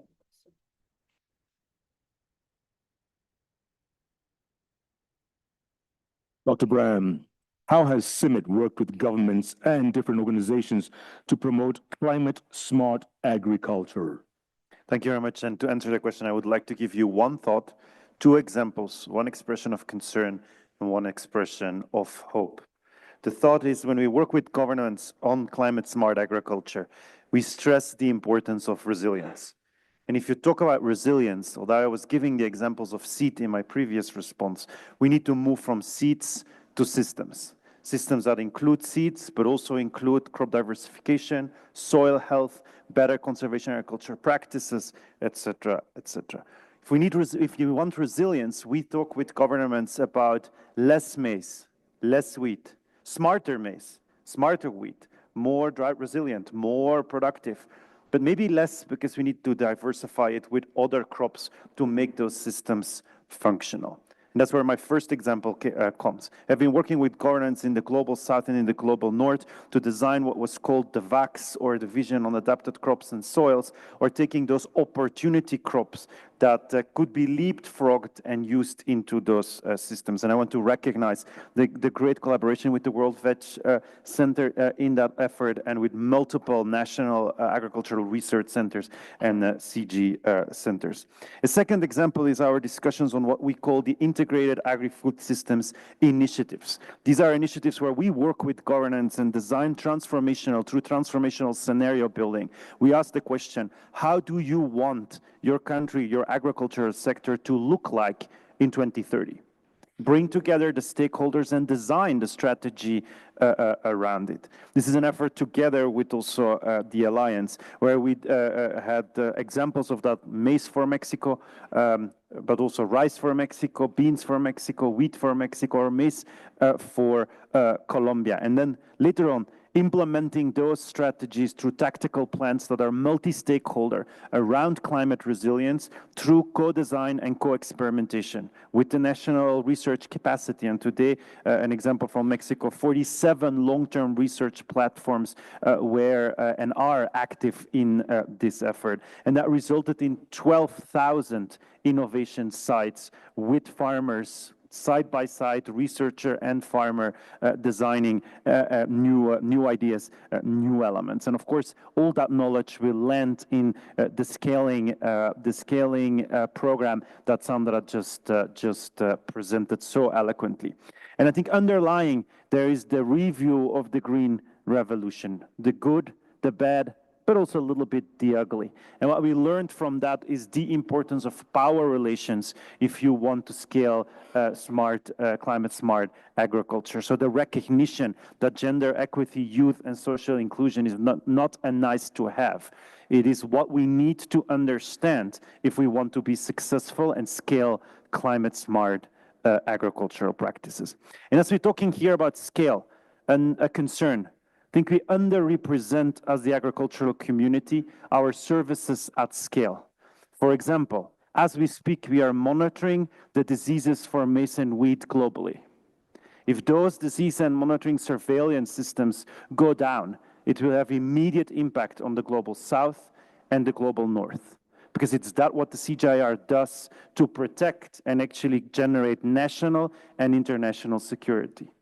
And under the current climate, those may be things that are not that visible, but we need to make sure as a community that they are understood. Talking about national security, I had the honor, I believe, to be personally in the room in the Munich Security Conference when several heads of states made their interventions.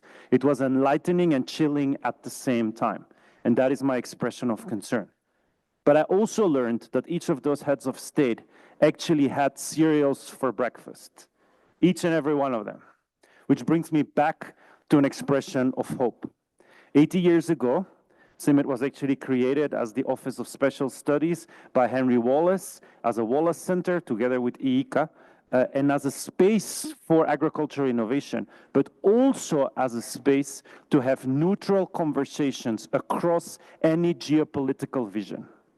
So let us not forget the role that we can play as a community, because world leaders all have the same cereals for breakfast, and we can be a space across geopolitical conversations. So it's an expression of hope that IICA and Simmit will sign an agreement to express that we will take up our role as Wallace Centers, as we were created 80 years ago, for science and innovation, but also for the important national and international security conversations. Thank you.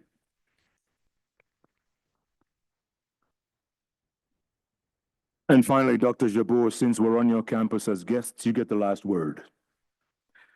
What nature-based solutions have been most effective in improving water resilience in agriculture? Is this working? Okay, good. Thank you for the question, and no pressure, last word. Look, I think I really agree with the sentiment of Dr. Sumia that there are no silver bullets here. And whatever is applied and whatever approaches we're pursuing, they need to be done in the context of a real holistic mind frame. But you did put me on the spot. So I think my view is that, and maybe this is more of low-hanging fruit than the silver bullet, but we need to safeguard water resources in agriculture in a way that essentially increases resilience against floods and droughts. That is going to go such a long way. I moved to East Africa in 2007, so I spent a good part of my adult life in Kenya and in East Africa, and I can't count on two hands the cycles of drought and flood that have come and gone, including last year. We all, within this community and beyond, we're aware of the devastating effects to the agricultural industry for the floods. And yet there is this unbelievably simple, confoundingly simple solution, and that is to use nature to its best capacity. And here the examples abound. We're right beside C4 ICRAF, and we're tremendously grateful and proud of the work that they do in planting and restoring forests, safeguarding our source water protection, recharge areas that feed agricultural systems. All of this requires foresight on what we need to do in terms of not just protecting the environment, but restoring the degraded parts of the environment, which essentially are going to provide us the most resistance against, let's face it, increasing instances and incidents of drought and flood. That's not going away anytime soon. And so I would say that certainly as far as the practices and interventions that we support at UNEP, I think my view is that that's both low-hanging fruit and has tremendous impact. Thanks very much. Yeah. Dr. Jabour, Dr. Swaminathan, Dr. Marco, Dr. Gangarao, Dr. Bram Govets, you guys have been great. Thank you so much. Another round of applause for our panel, ladies and gentlemen. Thank you very much. Thank you. Well done.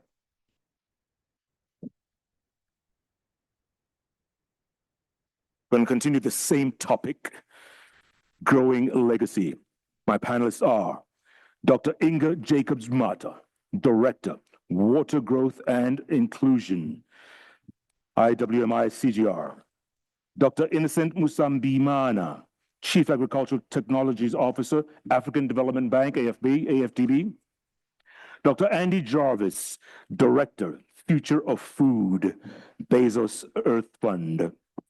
And Dr. Shunji, President, BGI Research. Give them a round of applause, ladies and gentlemen.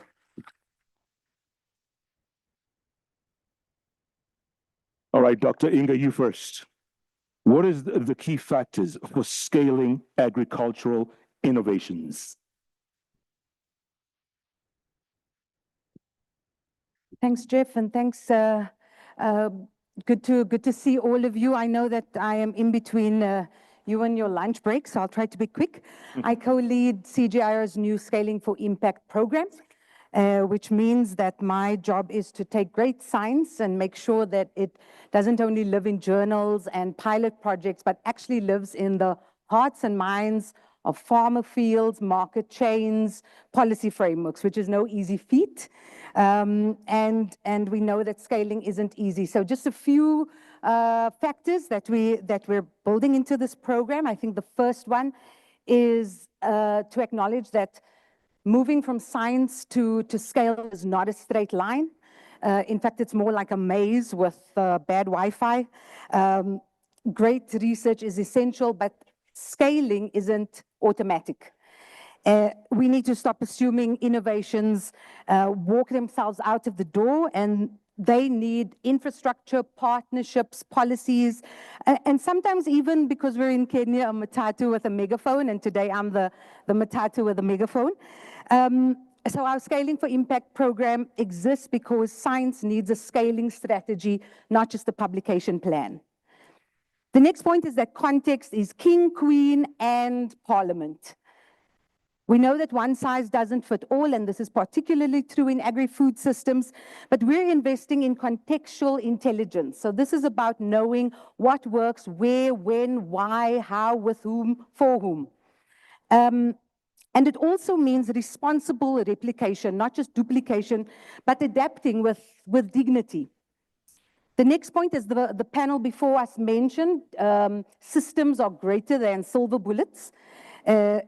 You know, climate resilience doesn't come from an app or a pump or a practice. It comes from bundles of innovations that are embedded in very well-functioning systems, and it's how do we enable these systems to reach scale. So it requires us to think of ourselves as ecosystem engineers, matchmaking, policy, finance, people with technologies. And then there's the power of collective action, and maybe also a little bit of, dare I say, controlled chaos. No single actor can scale on its own, not CGIAR, not donors, not even governments. We're working to build coalitions or scaling hubs made up of public and private sector players, farmers, banks, telecommunications, ministries. And let's not forget about the real MVPs, women, youth, farmers. I didn't hear so much about them today. I think if I had $1 for every person that told me they were engaging communities and they only spoke to the tribal chief, I have a climate fund of my own. So we really need to move beyond that and look at inclusive innovation, especially for women and youth. They are the co-creators, they are the early adopters, and our scale agents. And that's why we need to co-create. Somebody did mention that this morning. We need to co-create, not just pilot and run. Real scale needs long-term engagement, trust, and co-design. So let's talk about moving away from proof of concept to proof of relationships, perhaps. And it needs to have a business case. Innovations that don't connect to markets, credit, value chains, are just expensive experiments. But lastly, if I can just ask us to ask this question of ourselves at this CGIAR Science Week at the UN buildings in Nairobi, we need to ask who is going to pay for this in 5 years' time?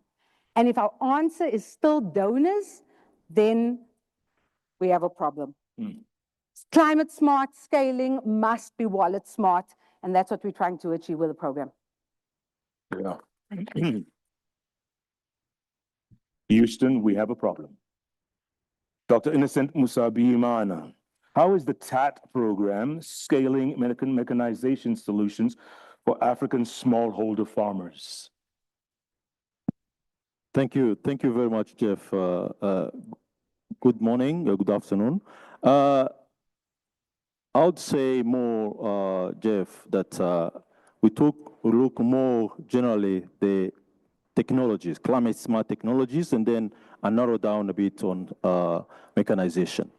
So indeed, as you rightly say, the TAT, Technology for African Agriculture Transformation Program, under the leadership of President Adesina, brought together, that was 2019, all CG centers that can we work together to address, first of all, the issue of low productivity?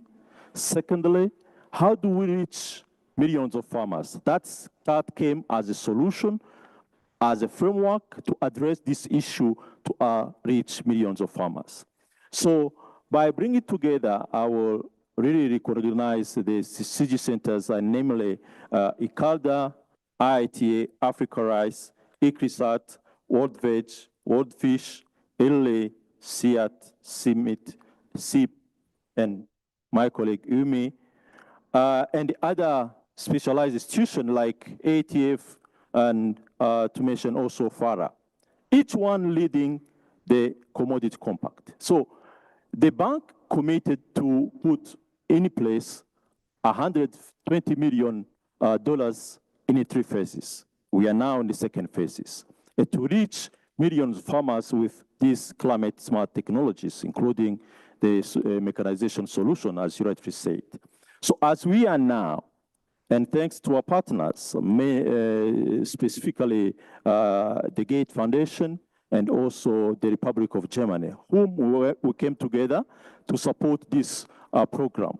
As we speak now, around 105 million USD were mobilized, specifically to this framework with the purpose, mostly, to work with National Research Institute, private sector at the country level, farmers organization, to make sure we reach these millions of farmers at village level by specifically promoting the demonstration part, because as our language you say, seeing is believing. So as we speak now, I would say more, I'll give a few examples.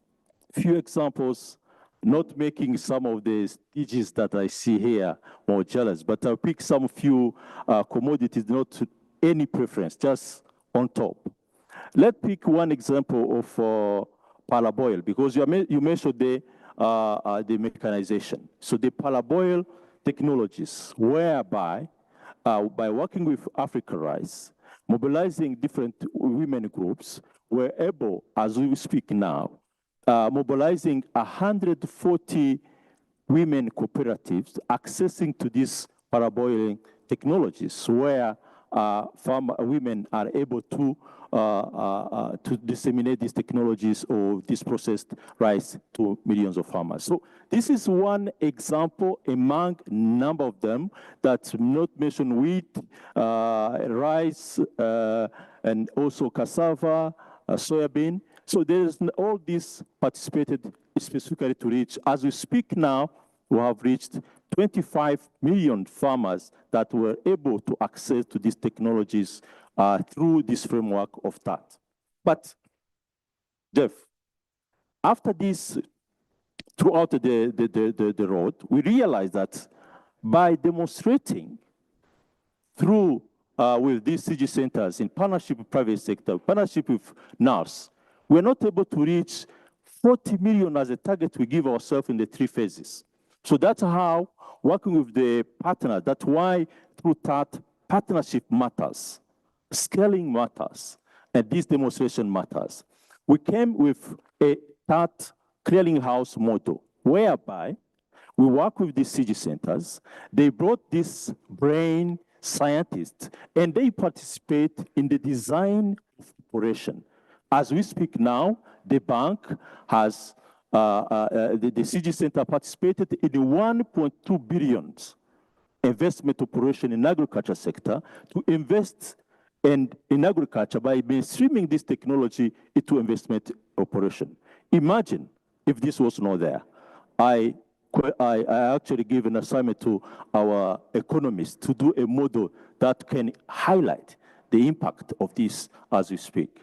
So recently, the bank started with the looming crisis of Ukraine, we started the African Emergency Food Production Facility, a 1.5 billion facility to facilitate farmers accessing to climate smart technologies, reaching 20 million farmers, distributing 400,000 metric tons of quality seed, and also distributing 3.5 million metric tons of fertilizer.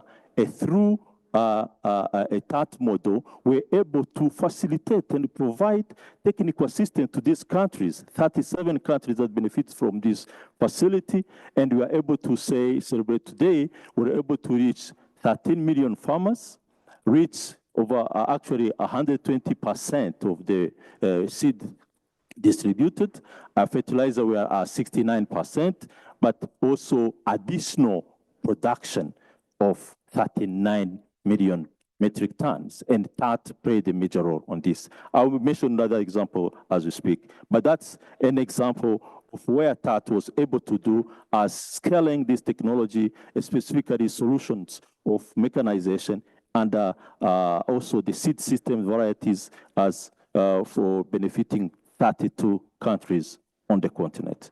Thank you. Thank you.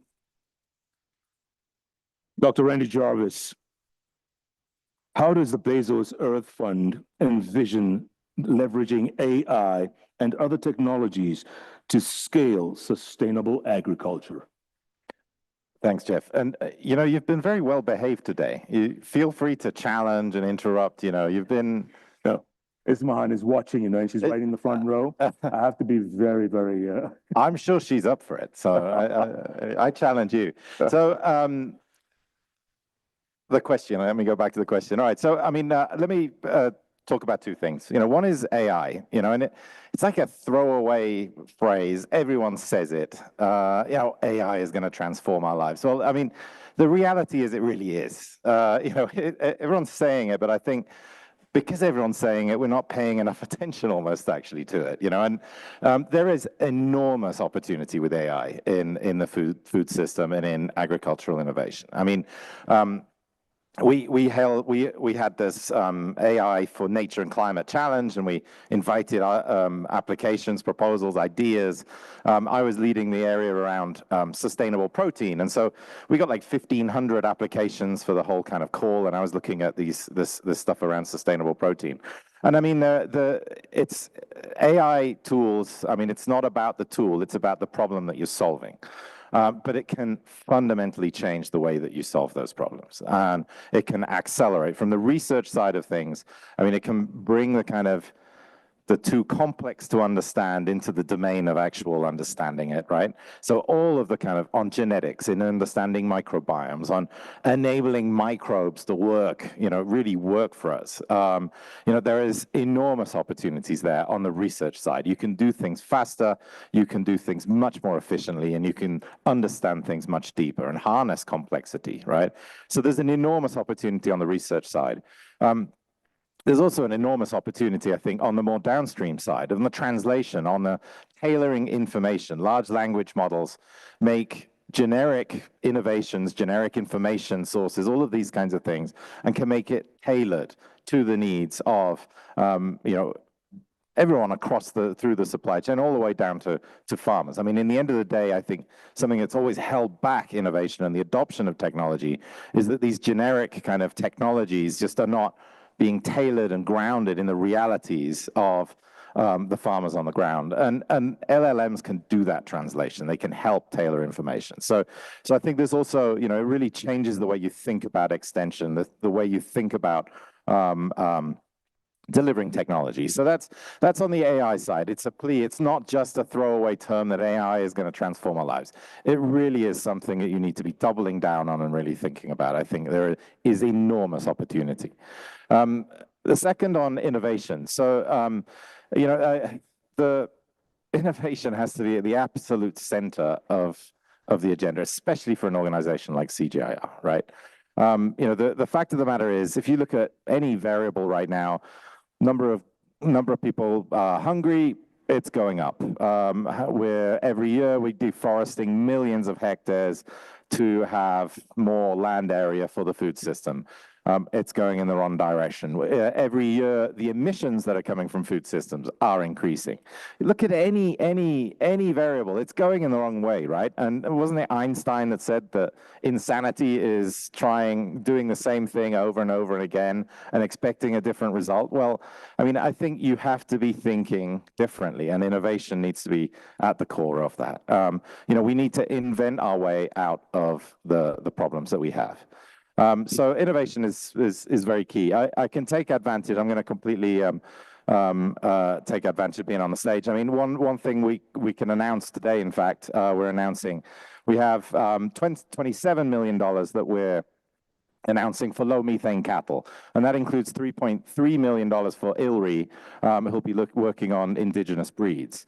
And so this work is focused on kind of looking at cows, and you know, the reality is, well, two cows are, you know, no two cows are made the same. And for centuries, farmers, organizations like ILRI, well, not for centuries, but more recently on the breeding side, but for centuries we've been selecting cows to be producing lots of milk or to gain live weight every day, or for the shape, some people like long legs, long hind legs, I mean, we've been doing all of this and we've, shaped cows in this way, through that selection. What we've never done is selected for methane because you can't see it and you can't kind of, it's been hard to measure. For a variety of reasons, we've never selected for it. And so this portfolio of $27 million, what it's going to do is look at methane emissions coming from dozens of breeds, all of the major breeds around the world across, this is in Oceania, in Asia, in Africa, in Europe, in the Americas. We're going to be measuring methane from over 100,000 cattle. We'll look at the genetics and we'll be able to basically predict what the methane is going to be so that we can incorporate this, so that the selection from now onwards, we start selecting for low methane. And the opportunity is, it's actually quite big and quite significant. You have two cows could be in the same herd, stood next to each other. Well, one could be emitting 30% more methane than the other. So simply by selecting for that, you have actually over the years, it's not going to be a panacea. It's not going to eliminate emissions in the next 2 years, but you've got to start today, and we have to start selecting. So that's a little announcement for today. It's going out on the wires in about an hour, but I can happily announce $3.3 million for ILRI for that agenda working. No. What kind of cows do you like, Dr. Chavez? What's that? What kind of cows do you like? What kind of cows do I like? I don't have a preference about the hind legs personally. I think I'll leave it at that. Dr. Shunshu, what does genetic diversity, what role does genetic diversity play in strengthening food systems resilience? Thank you. Thanks a lot for the question. So when we're talking about resilience, have we considered about even in the extreme environment, there's life there. So actually, I was one of the person that luckily to be able to go to the deep bottom of a Mariana Trench. It's about like 10,000 meters below the sea. So there's a lot of like massive lives there. So it's so wondering why these lives can survive without sunlight, with almost like 1,000 atmospheres. So when we go there, we have to take the almost like several hundred million US dollar vessels to reach there, but all the other lives, just they are living there. So it's so extreme that the lives can actually adapt to different environment. So when we're talking about the resilience, I believe that the answer should already there in the biodiversity. The answer should be there already in CGIAR's gene bank. So maybe you don't have your answer from your local biodiversity, but there's probably already answers, for example, in West Africa, their local crops. They already have solved the problem living there and able to adapt to the drought and also to the disease there. So that's why like our President Wang Jian mentioned that we want to support to digitalize the gene bank of CGIAR. Maybe this could be help us to find the answers to these resilience questions. And that's why we also want to do the biodiversity sequencing. We initiate this 10KP projects, this we want to digitalize all these like 10,000 plants on the earth. So we were almost finished half of them. And from those plant genomes, we find a lot of like possible solutions for the current issues for the agriculture and for the food systems. For example, when we finished the genome of a cycad, so we found that the cycad is actually able to produce toxin proteins that can end the fighting against a lot of diseases. A lot of microbiome will be killed by this like the toxin proteins. So this protein we call it fits P. So this protein is already proved it could be serve as a protein-sourced new antibiotic. So this is probably the answer for a lot of disease resistant. So that's why I believe that those biodiversity, if we can digitalize and sequence in their genomes, we can probably get a lot of answers from it. So, and this also why we also promote and put a lot of efforts for the African orphan crops. So right now we put a lot of efforts in the the major crops like the wheat, rice, maize, but in different environments, in different cultures, they probably adapted to different local crops. So those local crops could also not only can be successful modern crops with this new tools by AI, by genetic tools, but they could also help to give a lot of answers to all these major crops. So there's a lot of examples of that. I'm not going to list all of them, but that's why genomic tools, using the genomic tools to digitalize all this biodiversity will help us to accelerate our process to answer these questions, how we can, using these tools to help us to solve food resilience issues. So, yeah. Okay, thank you. Dr. Innocent Musabi-Imana, what strategies are being used to ensure that women benefit equally from new agricultural technologies?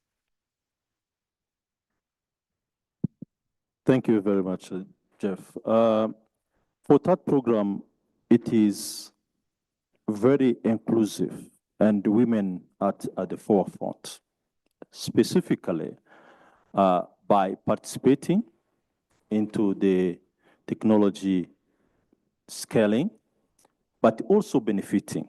And this, I'll give again one example, building to what I just mentioned a few minutes ago about these paraboiling technologies, where women, and I mentioned almost around 140 cooperatives are being trained, empowered across the continent, specifically in Benin, Cameroon, Cote d'Ivoire, Madagascar, and Mali, specifically to scale this innovation of paraboil technologies. So this is really a healthy diet innovation, and I will appeal to my colleagues who are now crossed half of century, that is really an appeal to go for this paraboil rice, where it is low glycemic paraboil rice, and is really nutritious, and also for women, long shelf life, are more done for that particular to respond to that one, but also as to the fast cooking. So these are technologies that have been developed and being disseminated across the continent. So not being biased on rice, but also, for example, for SEAT with the high iron beans, we also have these high iron beans, they rich in zinc and iron, where in Rwanda, here in Kenya, and also in Uganda and South Sudan, this compact, through the leadership of SEAT, they are scaling these high iron beans specifically for women to become entrepreneur by producing this high bean seed to scale to more farmers across these countries. So this is an example. So without mentioning also the vegetables, specifically where we do currently in Ghana and Benin through the World Veg vegetables, where we are promoting these high-yielding, resilient vegetables, varieties, tomato, okra, and amaranthus, where we work specifically also with WIMI for this package of small-scale irrigation and to make these farmers, specifically women, resilient to climate change. Another example, without being biased to my dear colleague DG of livestock, Erile, recently through ILE in Burundi, we just concluded a tailor-made capacity building empowerment for women in Burundi, specifically in farming and further production and conservation. And this is income generation. They are becoming more self-sufficient in terms of income, but also contributing to their families in terms of nutrition. So these examples of where we participate, and specifically in this Burundi, if I use the numbers, recently conclude 500 training of women grouped in different cooperatives, so to make sure there's access to this whole technology. So, Jeff, we are very bold and clear as we scale this technology across the continent. Now I say the 32 countries we are working in. And as I said before, through the TAT clearinghouse with the IT as executing agency, we are now, as I said, the TAT team participating in designing this investment operation that are more climate resilient, but also women target climate technologies. So that while participating in this investment operation, because we are very clear in terms of bold in the bank, African Development Bank, when we go to a country for a concession loan or a grant design investment to agriculture, while we put the staff of the bank to be part of the mission, we also include the TAT team. And that brings as a convening power when doing this negotiation with the government in the design of this investment operation. You will understand that now where we speak now, we're able to leverage that 0.2 billion I said for concession and loans and grant, but also 800 millions for African Emergency Food Facility. And you can imagine a government being able to agree, invest their own loan to climate smart technologies is because the TAT clearinghouse were able to mainstream and clearly it provide the value proposition of what can we gain if we mainstream. So all this I'm discussing, I invite you to visit the booth of the TAT out there. You will see all this technology I'm pitching here, and also this smart and very summarized, concise pitches. Because something that we realize in this whole journey, Jeff, is as we engage government, we need to be very clear. Because if you come with our language as a scientist, sometimes our policymaker will not listen. It's by what we have now developed a one-pager pitch that can convince a policymaker, minister, I can invest this loan into this climate smart technology because I see a benefit. This technology has been tested and proven in different agroecology. There's are benefits, there's return of an investment, they're ready to go. So these are kind of benefit that we see here that we can take to scale. I'm happy to say today that we are now very much advanced with CGIAR under the leadership of Esmahan to have this framework, because it's not anymore a proof of concept. It's working to really streamline across the CG centers. And I see here she's already smiling, Yvonne there, or piloting this model to Asian countries with the Asian Development Bank to take this same model to reach millions of farmers that need to benefit from this technology to Asian part. So that's what I want to say on that one. Thank you very much. Thank you. Thank you. Dr. Inga Jacobs-Mata, what's your call to action on climate and agriculture? I think for me, it's really about how we become a better technical partner to government, to the private sector. I know we sit as CGIAR on a large, vast database of innovations, but sometimes it feels like our innovations can move faster than our policies can schedule a meeting. We've got climate resilient seeds ready to go, but they're stuck in a 9-month approval process. So that's not scaling, that's gestation. We need to be a better partner to government to help co-develop agile regulatory frameworks so that these innovations can really reach the farmer at scale. We also need to look at how we incentivize or align incentives across the system. Right now, a farmer might get a subsidy for diesel pumps, but not for solar irrigation. That's like, rewarding your kid for eating candy and punishing them for choosing carrots. So we really need to harmonize policies, climate goals, ag support, market signals. They need to speak the same language. And then finally, we really need to fix the pilot paralysis.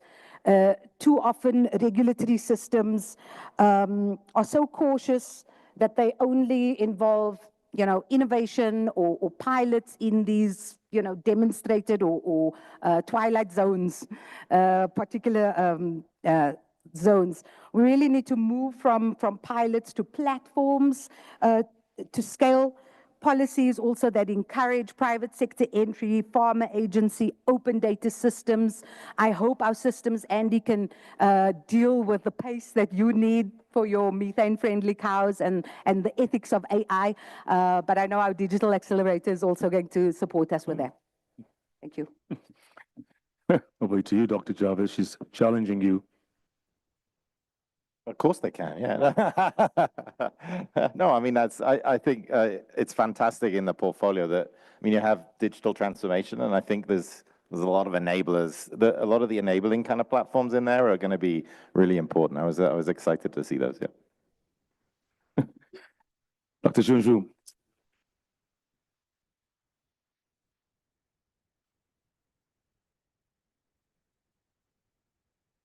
Someone trying to tell me something from upstairs. Dr. Junju, how can economic research enhance biodiversity and climate adaptation in agriculture? Make that genomic research. Yes, previously I just gave a few examples of what we are using genomic to answer the questions. Is there any genes that can help us to fight against the resistant? But there's also other tools. For example, we actually doing a lot of a microbiome study. We using genomic tools to understand soil microbiome. We collect more than 10,000 soil samples from the soil around the root of the crops. We're trying to understand what kind of microbiome and what kind of microbiome's function related to the crop's yield and crop's traits. So it's very significantly we find that there's a lot of microbiome associated with for example the yield, with their resistant. So we believe that the genome of not only the genome of the crops, but the genome from the microbiomes also helping the agriculture. So that's why we are recently using this information based on AI-based technology to combine the microbiome information as well as the knowledge from the genome of the crops to able to design different microbiome combinations cocktails to able to help the health and the yield of the different crops. So it's successfully increased the yield of the crops. For example, we have several field trials for soybeans in China in 3 different places. The highest one, we increased 15% of the yield of soybean by using that microbiome combination we call biofertilizer. So that's why. So recently, there's also a science paper research showing you that in like when temperature increase 2 degrees, although the plant itself should be able to resist to that temperature, but the microbiome from soil is significantly changed.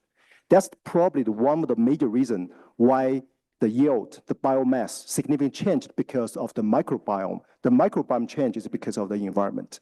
So the soil microbiome is probably more sensitive to the climate change instead of the crop themselves.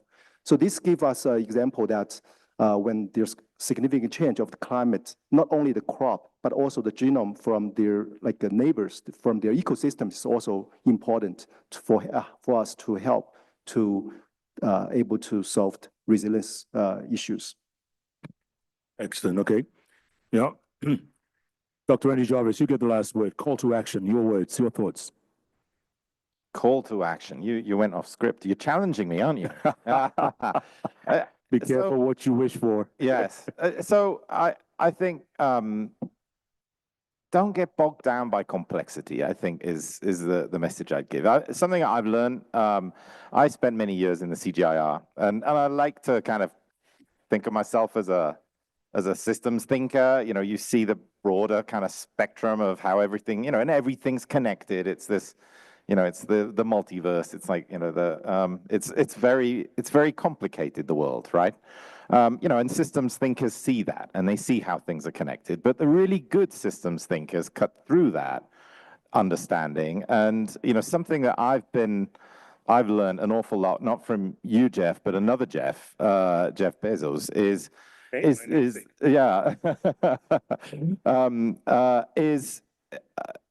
the kind of the power of simplicity and practicality, right? And so when you're thinking about innovations, if this innovation, if for it to work, you're reliant on this enabling policy, and we need to get the finance in from here, and then, the regulatory environment needs to get sorted out, and we need these policies, and, then we need to change the behavior of all of these smallholder farmers. That innovation's probably not going to work. If you're over-reliant on all of this complexity, all working in tune, it's probably not going to work, or it's going to take a long time to work, right? So I think, the call to action, I think, for the CGIAR and for anyone working in this space is look for elegance and simplicity and practicality without, oversimplifying. Obviously these solutions need to be state of art and innovative and so on, but the deployment needs to be really simple if you're going to have impact. So that's my call to action. Keep it simple. Say hello to my namesake. Dr. Andy Jarvis, Dr. Shunshu, Dr. Innocent Musiabimana, and Dr. Inga Jacobs-Mata. You guys have been fantastic. Thank you very much. Appreciate it. Don't go away. Don't go away. We're going to take a family photo very shortly. Let's give them a round, gentlemen. 4 hours this morning of applause. And because you guys have been such a fantastic audience, give yourselves a round of applause. Don't go away. We have a function we're going to do here just for a few minutes. Bear with us. It's an MOU that's going to be signed between Simmit and IICA. So I'd like to ask, let's do the family photo first. What do you say? Everybody, all speakers and panelists, everybody who's around, please come on board and let's take a quick photo, and then we'll do the MOU.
All right, well done. Thank you very much. Thank you. Thank you very much.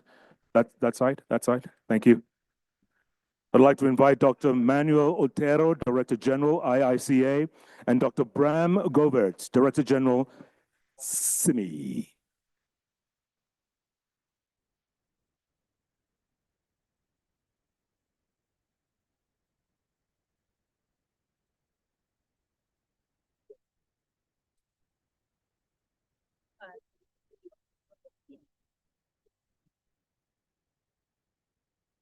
Put him in the middle.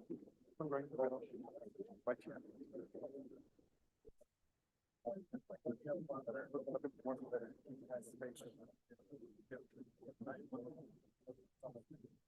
Now, ladies and gentlemen, the MOU between IICA and Simmit establishes a collaborative framework to advance agricultural research, innovation, and development across the Americas. The partnership aims to leverage the strengths, expertise, and networks of both organizations to support sustainable and resilient